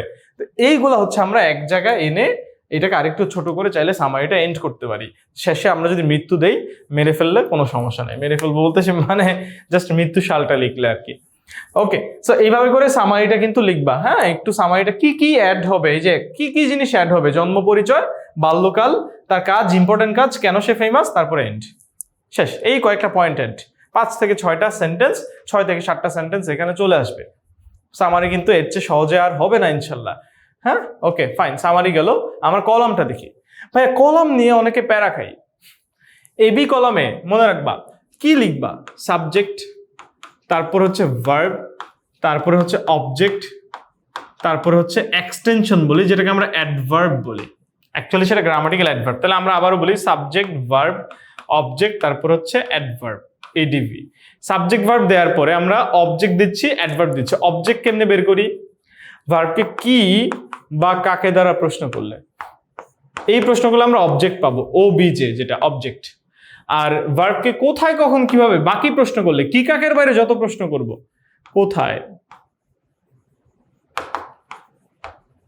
কখন, কিভাবে, কেন, এই যে যারা ফ্রি হ্যান্ড রাইটিং লিখতে পারো না তাদের কিন্তু এইভাবে সাবজেক্ট দিবা আগে, ভার্ব দিবা আগে, তারপরে ভার্বকে প্রশ্ন করবা, ভার্বকে প্রশ্ন করবা, এই ভার্বকে প্রশ্ন করবা, ভার্বকে প্রশ্ন করবা, জাস্ট প্রশ্ন করো যে কি, আমি বাবাকে দেখলাম, কাকে দেখলাম, বাবাকে, I so my father, I so আমি দেখলাম, দেখেছিলাম, কাকে, মাই ফাদারকে, দেখো একটা সেন্টেন্স হয়ে গেছে। কি বা কাকে দ্বারা প্রশ্ন করবা, সেন্টেন্স হয়ে যাবে। কি কাকের প্রশ্ন না পাইলে এবার অ্যাডভার্ব বের করো, কোথায়, কখন, কিভাবে, কেন, মানে সহজ কথা, কি কাকের উত্তর দেয় অবজেক্ট, দুইটা পার্ট আর কি। ভার্বকে যদি আমরা প্রশ্ন করি, কাকে প্রশ্ন করবো ভাইয়া, ভার্বকে প্রশ্ন করবো, ভার্বকে প্রশ্ন করবো, কি কাকের উত্তরটা দিবে অবজেক্ট, বাকিগুলো দিবে অ্যাডভার্ব, বাকিগুলো উত্তর দিবে ডাবলএইচ কোশ্চেন উত্তর, কোথায়, কখন, কিভাবে, কেন ইত্যাদি নানান প্রশ্ন হতে পারে, কতবার, কত সময়, কত দ্বারা, কার দ্বারা, নানান প্রশ্ন হতে পারে। ডাবলএইচ, বাকি প্রশ্ন উত্তর দিবে অ্যাডভার্ব, বাকি প্রশ্ন উত্তর দিবে অ্যাডভার্ব। সব মিলে ঘুরে ফিরে ভার্বের পরে কি, কাকে, কোথায়, কখন, কিভাবে, কেন, এই প্রশ্নগুলোই করি আমরা। এইটা করে করে আমরা এই টেবিলটা সলভ করতে পারি। বাংলাদেশ হয়, কি হয়, হয়, বাংলাদেশ হয়, মানে বাংলাদেশ একটি, কি হয়, একটা ইন্ডিপেন্ডেন্ট কান্ট্রি। দেখো এন আর্টিকেল বলা আছে, এন এর পরে কি ভাওয়েল আসবে, এই যে ভাওয়েল আছে, Bangladesh is an independent country. Bangladesh হয়, কি হয়, ভার্বকে প্রশ্ন করো, কি হয়, কাকে হয়, কোথায় হয়, কখন হয়, এগুলো তো আর উত্তর যায় না, যেটা উত্তর যাবে সেটাই তো ম্যাচ করাচ্ছি। বাংলাদেশ হয় একটা independent country, Bangladesh subject, is verb, তারপরে কি হয় ওটার উত্তরটা দিলাম, কাজ কিন্তু শেষ। বাংলাদেশ ইজ অ্যান, এই যে বাংলাদেশ, ওই এটা আনসারটা কি নেওয়া হয় নাই, হ্যাঁ এটাকে আনসার নেওয়া হয় নাই, এটা আনসারটা নেওয়া হয় নাই দেখা যাচ্ছে, ওকে এটা আনসারটা ভুল আসছে, যাই হোক এটা আনসারটা ভুল আসছে, আমরা এটা ঠিক করে দিচ্ছি, সমস্যা নেই। So Bangladesh is an independent country, এটা গেল, Bangladesh is an independent country, নিচের আনসারটা একটু অন্য কলামেরটা চলে আসছে, Bangladesh is an independent country. তারপরে উই অ্যাচিভড, কি আমরা অ্যাচিভ করেছি, কি অ্যাচিভ করেছি বলেন, আমরা কি অ্যাচিভ করেছি, উই অ্যাচিভড, কি অ্যাচিভ করেছি বলেন, কি অ্যাচিভ করেছি, উই অ্যাচিভড, উই অ্যাচিভড, কি অ্যাচিভ করেছি? প্রশ্ন করেন। We achieved independence, freedom. কি অ্যাচিভ করেছি? আমরা কি অ্যাচিভ করেছি? ফ্রিডম। তাহলে 2 নাম্বারটার সাথে কোনটা যাবে? ই। 2 এর সাথে ই। ঠিক আছে, 1 এর আনসার কি হবে? 1 এর আনসার হবে সি, আর 2 এর আনসার হবে ই। তাহলে আমরা লিখে দিই, এটার আনসার হবে, 1 এর আনসার কি হবে? আই। আয়ের উত্তর হবে এই যে আই প্লাস, এখানে উত্তর লিখে দিচ্ছি, আই প্লাস কি হবে বলেন? সি নাম্বার, এটা একটা। তারপর হচ্ছে 2 এরটার সাথে কি হবে? ই। 2 এরটার সাথে হবে ই। 2 এরটার সাথে হবে ই। বাংলাদেশ ইজা, এখন বাংলাদেশ কি? বাংলাদেশ হয় কি হয়? বাংলাদেশ একটা ইন্ডিপেন্ডেন্ট কান্ট্রি। এন এর সাথে আই গেছে, এটা তো হয়ে গেছে। এর সাথে এবার ডেভেলপিং কান্ট্রি, বাংলাদেশ একটা উন্নয়নশীল দেশ। তাহলে এটা হয়েছে, বাংলাদেশ ইজ অ্যান উন্নয়নশীল দেশ, Bangladesh is a developing country. 3 এর সাথে যাবে বি, 3 এর সাথে যাবে হচ্ছে বি, গেল এটা, ফাইন। ইট হ্যাজ সাম, এটার আছে কি আছে বলেন? It has some, it has some, এটা কি আছে? ইট হ্যাজ, এটার আছে, সাম কি আছে? It has some. আচ্ছা 3টা তো গেল, এইটা গেল, এইটা গেল, এইটা গেল, এখন বাকি রইল এইটা আর এইটা। It has some of the main obstacles, না মিলে না। ইট হ্যাজ সাম আছে, অবস্টাকলস বাধা, টু বি ডেভেলপড, এর কিছু বাধা আছে। কি আছে? বাধা আছে। দেখো ভার্ব, এই যে ভার্বের পরে প্রশ্ন করো কি আছে? সাম অবস্টাকলস, মিলে গেছে। কি এর উত্তর দিচ্ছি আমরা, মানে যা প্রশ্ন করবো, কি কাকে কোথায় কখন কিভাবে কেন, এগুলাই মেইনলি আমাকে সাহায্য করবে। সো ইট হ্যাজ সাম, এটার সাথে যাবে কি? আইভির সাথে যাবে হচ্ছে ডি, আইভির সাথে যাবে হচ্ছে ডি, গেল আইভির সাথে ডি। তারপরে আমার কি হবে? V number, corruption is one of, corruption is one of the main obstacles, corruption is one of the main obstacles. ঠিক আছে, সো এটার হয়তো নিচের আনসারটা ঠিক করা হয় না, প্রিন্টিং মিস্টেক চলে আসছে, আমরা কিন্তু এটার আনসারটা এখন ঠিক করে নিলাম। Corruption is one of the, বাকি একটা রইল one of the main struggles. V এর সাথে এ নাম্বার, ভি এর সাথে আনসার কি হবে? এ নাম্বার। এই তো শেষ, সরি এ, ভি এর সাথে এ। ডান, কাহিনী কিন্তু ডান। এই ছিল আমাদের সাবস্টিটিউশন টেবিল, সহজ ভাইয়া। জাস্ট আপনি সাবজেক্ট ভার্ব অবজেক্ট অ্যাডভার্ব এই প্যাটার্নটা ফলো করবেন, যা আসবে সব এইখানে। বিশেষ করে বেশিরভাগ ভার্বের পরে কি কাকে প্রশ্ন করলে আমার বেশিরভাগ উত্তর মিলে যায়, কি কাকে না পাইলে কোথায় কখন কিভাবে কেন অ্যাডভার্ব গুলা বের করবো আমরা। ওকে, গেল, এটা গেল আমাদের সামারি, কি আমাদের কি বলে টেবিলটা গেল। আমরা এখন যাব হচ্ছে একটা রিঅ্যারেঞ্জ। 8টা প্রশ্ন আসবে, রিঅ্যারেঞ্জ কি না করা লাগে ভাই আমরা জানি, জাস্ট সাজাবেন, গল্পটা আপনার মতো করে সাজাবেন। Just then a hungry fox came along and saw the cheese in the crow's beak. Crore ঠোঁটে, কাকের ঠোঁটে চিজ, চিজ মানে পনির, পনির বা চিজ, চিজই বলি আমরা। চিজ দেখেছে, কাক চিজ পাইছে কোথাও থেকে। এখন এটা আবার ফক্স দেখছে, তা এইটা কি গল্পের শুরু হইতে পারে? না, এটা তো গল্পের শুরু না। গল্পের শুরু হবে যে কাক একটা চিজ পাইছে, তারপরে হয়তো বা এই শিয়াল দেখছে।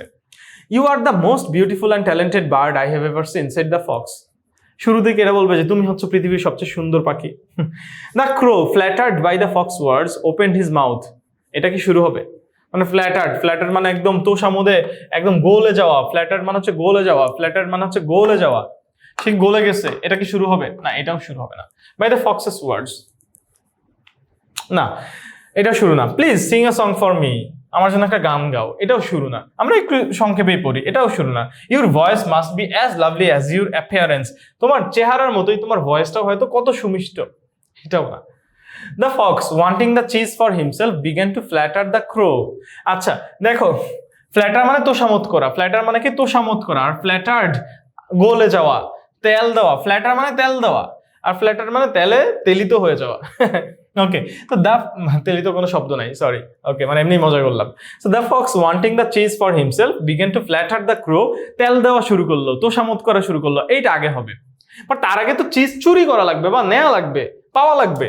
দেয়ার was a proud crow who found a beautiful piece of cheese. এই হচ্ছে আমার সবার আগের উত্তর। সবার আগে হচ্ছে সে আমার কি করছে, একটা চিজ পাইছে। As soon as the crow sang, the cheese fell from his beak. ওই যে যখনই বলছে যে তোমার আমার জন্য একটা গান গাও, তারপরে ক্রো গান গাইছে, তাহলে গান গাওয়ার পরে আসবে এটা। তারপর হচ্ছে চিজটা ঠোঁট থেকে পড়ে গেছে এবং fox quickly grabbed it, fox এটা কেড়ে নিছে, ধরে ফেলছে। The crow sat on a tree and began to eat the cheese. Crow গাছে বসছে, তারপরে চিজটা খাওয়া শুরু করছে। চিজ পড়ে যাওয়ার পরে সে আবার চিজ খাবে নাকি সবার আগে চিজ খাওয়া শুরু করবে? তার মানে সবার আগে হবে ভিআই, আমরা বুঝলাম, তারপরে হবে এইটা ভিআইআইআই। সে তারপরে মানে কি করেছে বলো, সে মানে একটা এক টুকরা পনির পেয়েছে, তারপরে এই টুকরা পনিরটা সে খাওয়া শুরু করেছে। তুমি তারপরে যা আছে তাই ওভাবে করে তুমি লিখতে পারলা। Feeling very pleased with himself, নিজেকে নিয়ে সে খুব গর্বিত, প্লিজড। এখন কি হচ্ছে, হঠাৎ করে একটা ফক্সের আগমন হবে। The fox wanting the cheese, এটা কি হবে?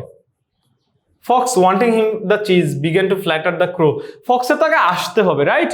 আগে ফক্সের আসতে হবে। এই যে দেখো আই নাম্বার, মানে হঠাৎ করে সে ফ্ল্যাট করা শুরু করবে না, বিগেন টু ফ্ল্যাটার করা শুরু করবে না, তেল মারা শুরু করবে না। আগে ফক্স আসবে, গুটি গুটি পায়ে এসে দেখবে ওয়ে কাক কি করে, কিরে কাকের তো আজকে কপাল ভালো, কি খাচ্ছে, এই তো আসলো ফক্স, গুটি গুটি পায়ে আসলো। তার মানে তারপরে কোনটা হবে বলো? ভিআইআই এর পরে আই নাম্বারটা মানে কঠিন কিছু না ভাইয়া, তারপরে দিলাম আই। তারপরে কি বলো? Just then a hungry fox came along and saw the cheese in the crow's beak, কাকের ঠোঁটে চিজ পাইলো। ইউ আর দ্য মোস্ট, তারপর আইসে কিসে বলছে তুমি বিউটিফুল, আইসে কিসে বলছে আমার জন্য গান গাও, সে বলছে। তারপর কি ক্রো ফ্ল্যাটার্ড হয়ে গেছে, এরপরে কি ফ্ল্যাটার্ড হয়ে গেছে ক্রো, মানে আয়ের পরে কি এটা হবে যে কাক আসছে কাকরে দেখে, সরি শিয়াল আসছে শিয়ালরে দেখে কাক ফিদা, না এইখানে এইরকম না। ফক্স আইসা যখন দেখছে তখন সে চাইছে যে আমি আসলে তাহলে চিজটা আমার লাগবে, তাহলে আমি আস্তে আস্তে ওকে একটু তেল মারা শুরু করি। তাহলে আইয়ের পরে আমরা নিব ভি। গেল, এটা গেল, এটা গেল, ঠিক আছে, এটা গেল, তারপরে দেখি কোনটা হবে, মানে এটা গেল, ওকে ডান। তারপরে এইখান থেকে তিনটার যে কোনো একটা নিব। সে কি করলো তারপরে, মানে সে কি বললো দেখো, আমরা বললাম যে wanting the cheese for himself began to flatter the crow. সে বলছে একটু, মানে সে তেল দেওয়া শুরু করছে। 5 নাম্বারটা নিলাম আমরা। 5-এর পরে কি হবে, এবার ফ্ল্যাটার গুলা কি বলছে সেটা লিখবো আমরা। You are the most beautiful and talented bird I have ever seen, said the fox. Please sing a song for me, your voice must be as lovely as your appearance. এই দুইটা হচ্ছে platter, এই দুইটা হচ্ছে ওই যে আমার যে তেল মারলাম, দুইটা তেল হচ্ছে এইখানে, মানে সহজ কথা তোষামোদ হচ্ছে এইখানে। দুইটা তোষামোদের কোনটা আগে হবে? আমি কি প্রথমে বলবো যে আমার জন্য একটা গান গাও, তোমার গান আর তোমার চেহারা একই রকম সুন্দর, তুমি হচ্ছে পৃথিবীর সুন্দর এবং সবচেয়ে ট্যালেন্টেড বার্ড আমি দেখেছি, নাকি আমি বলবো তুমি হচ্ছে পৃথিবীর সবচেয়ে সুন্দর এবং ট্যালেন্টেড বার্ড, আমার জন্য একটা গান গাও, তোমার ভয়েসটাও হয়তো তোমার চেহারার মতোই সুন্দর হবে, তোমার অ্যাপিয়ারেন্স বাহ্যিক দর্শনের মতোই হয়তো সুন্দর হবে। তাহলে এইটা আগে বলে তারপর এটা বলা উচিত। এবং সিং বলার পরে তারপরে ক্রো সিং বলা গান গাওয়া শুরু করবে, রাইট? এই তো ধরে ফেলছে আমরা। তাহলে আমার ভি এর পরে কি হবে? 2 নাম্বারটা, 2 এর পরে হবে 4 নাম্বার। সো লিখে আমরা 2 নাম্বার, তারপর হচ্ছে 4 নাম্বার, 1টা 2টা 3টা 4টা 5টা 6টা, বাকি রইলো কয়টা? বাকি রইলো কয়টা? এটা হয়ে গেছে, ও এটা হয়ে গেছে, এটা হয়ে গেছে। এখন তারপর গান গাইতে বলছে, তারপরে ক্রো ফ্ল্যাটার্ড হয়ে গেছে by the fox's words opened his mouth to sing. তার মুখ খুলেছে গান গাওয়ার জন্য। তাই নাকি বন্ধু, আমি পৃথিবীর সবচেয়ে সুন্দর পাখি, কা করা শুরু করছে। ওকে রাইট, সো এটা হবে 3 নাম্বার। মানে তারপর আমি 3 নাম্বার যাব, সরি কই চলে গেছে, 3 নাম্বারে যাব। ওকে, তারপরে আমি লিখতাম 3 আই, সর্বশেষ বাকি রইল একটা, কই 3 কই, এই যে সর্বশেষ বাকি রইল, এটা হয়ে গেছে সব, এই পাশে বাকি রইল যা 7 নাম্বার VII। তারপরে গান গাইছে, গান গাওয়ার সাথে সাথে চিজটা পড়ে গেছে। এবার শিয়াল দে ভোদুর থাকতি তোর কলা নিয়ে। সুন্দর সুন্দর পাখি, যদিও সবাই সুন্দর, এভাবে বলা উচিত না, বাট এটা হচ্ছে বোকামির ফল।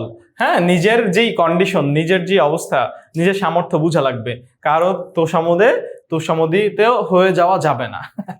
ওকে, সুন্দর বাংলা বললাম অনেক। সো আমরা দেখি এই যে এটাই আনসার, দেখো এইভাবে আনসারটা VI, তারপর হচ্ছে আই, তারপর হচ্ছে ভি, তারপরে 2, তারপরে 4, তারপরে 3, তারপরে 7, 2 4 3 7। ওকে, এই তো হয়ে গেছে। তারপরে তুমি জাস্ট ধরে ধরে দেখে দেখে ওই সেন্টেন্সটা লিখে দিবা।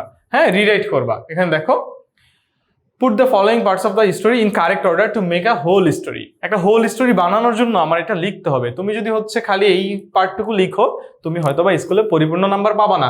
সো ধরে ধরে যা আছে তুমি জাস্ট অ্যাজ ইট ইজ উঠায় দাও, এখানে এটা নিয়ে আর প্যারা নেওয়ার কিছু নাই।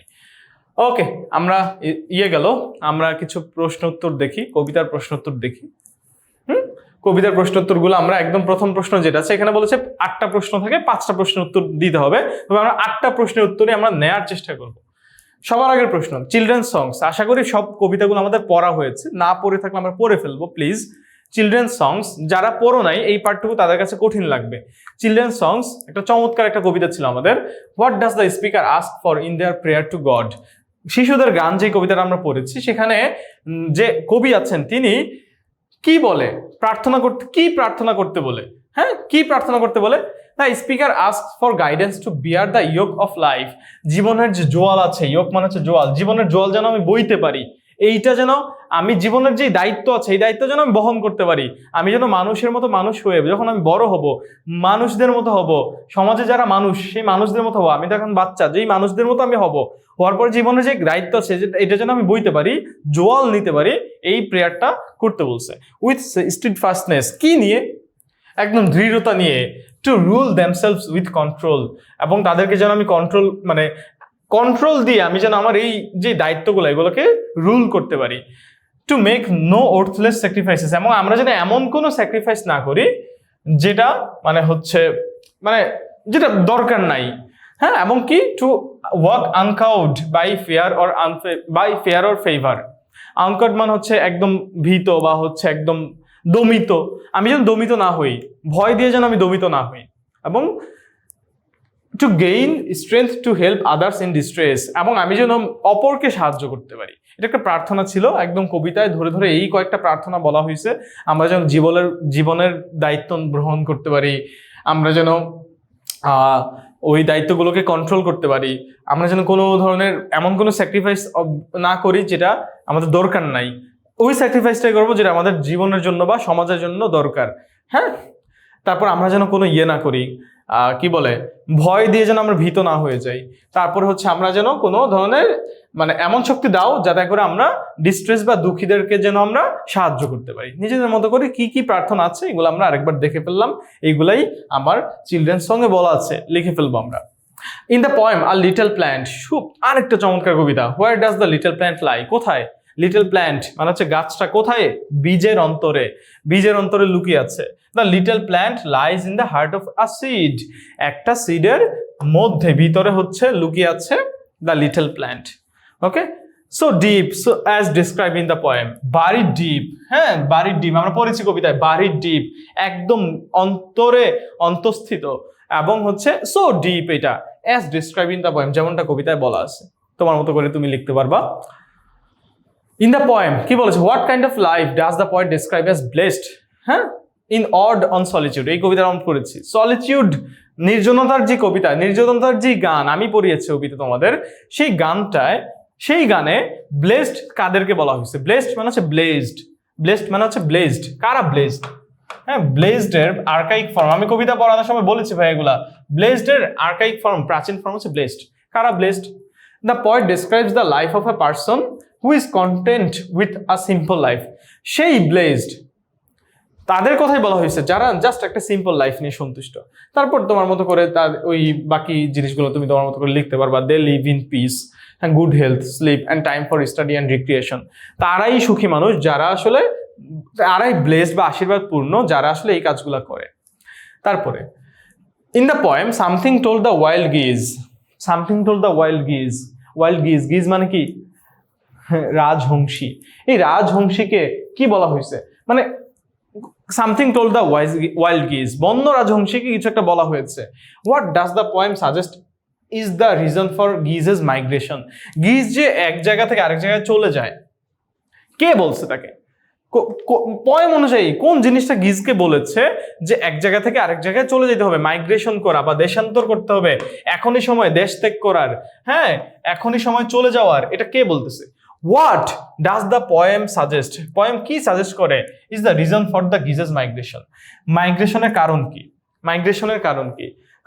কারণ আমরা জানি আবহাওয়া একটু শীতল হইলে তখন ঠান্ডা থেকে বাঁচার জন্য অতিথিবাহীরা গরম দেশে চলে আসে, right?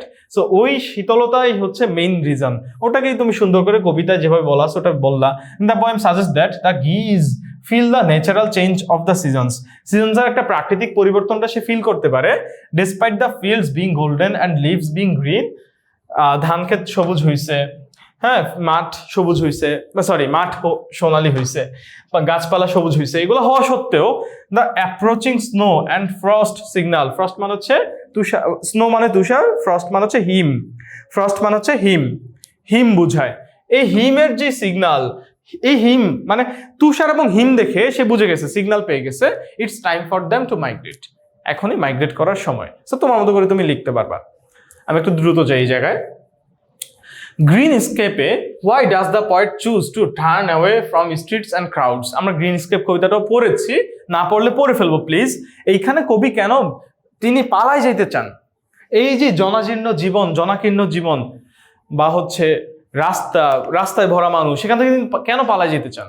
The poet turns away, চলে যেতে চান, from the streets and crowds because he seeks peace and solitude.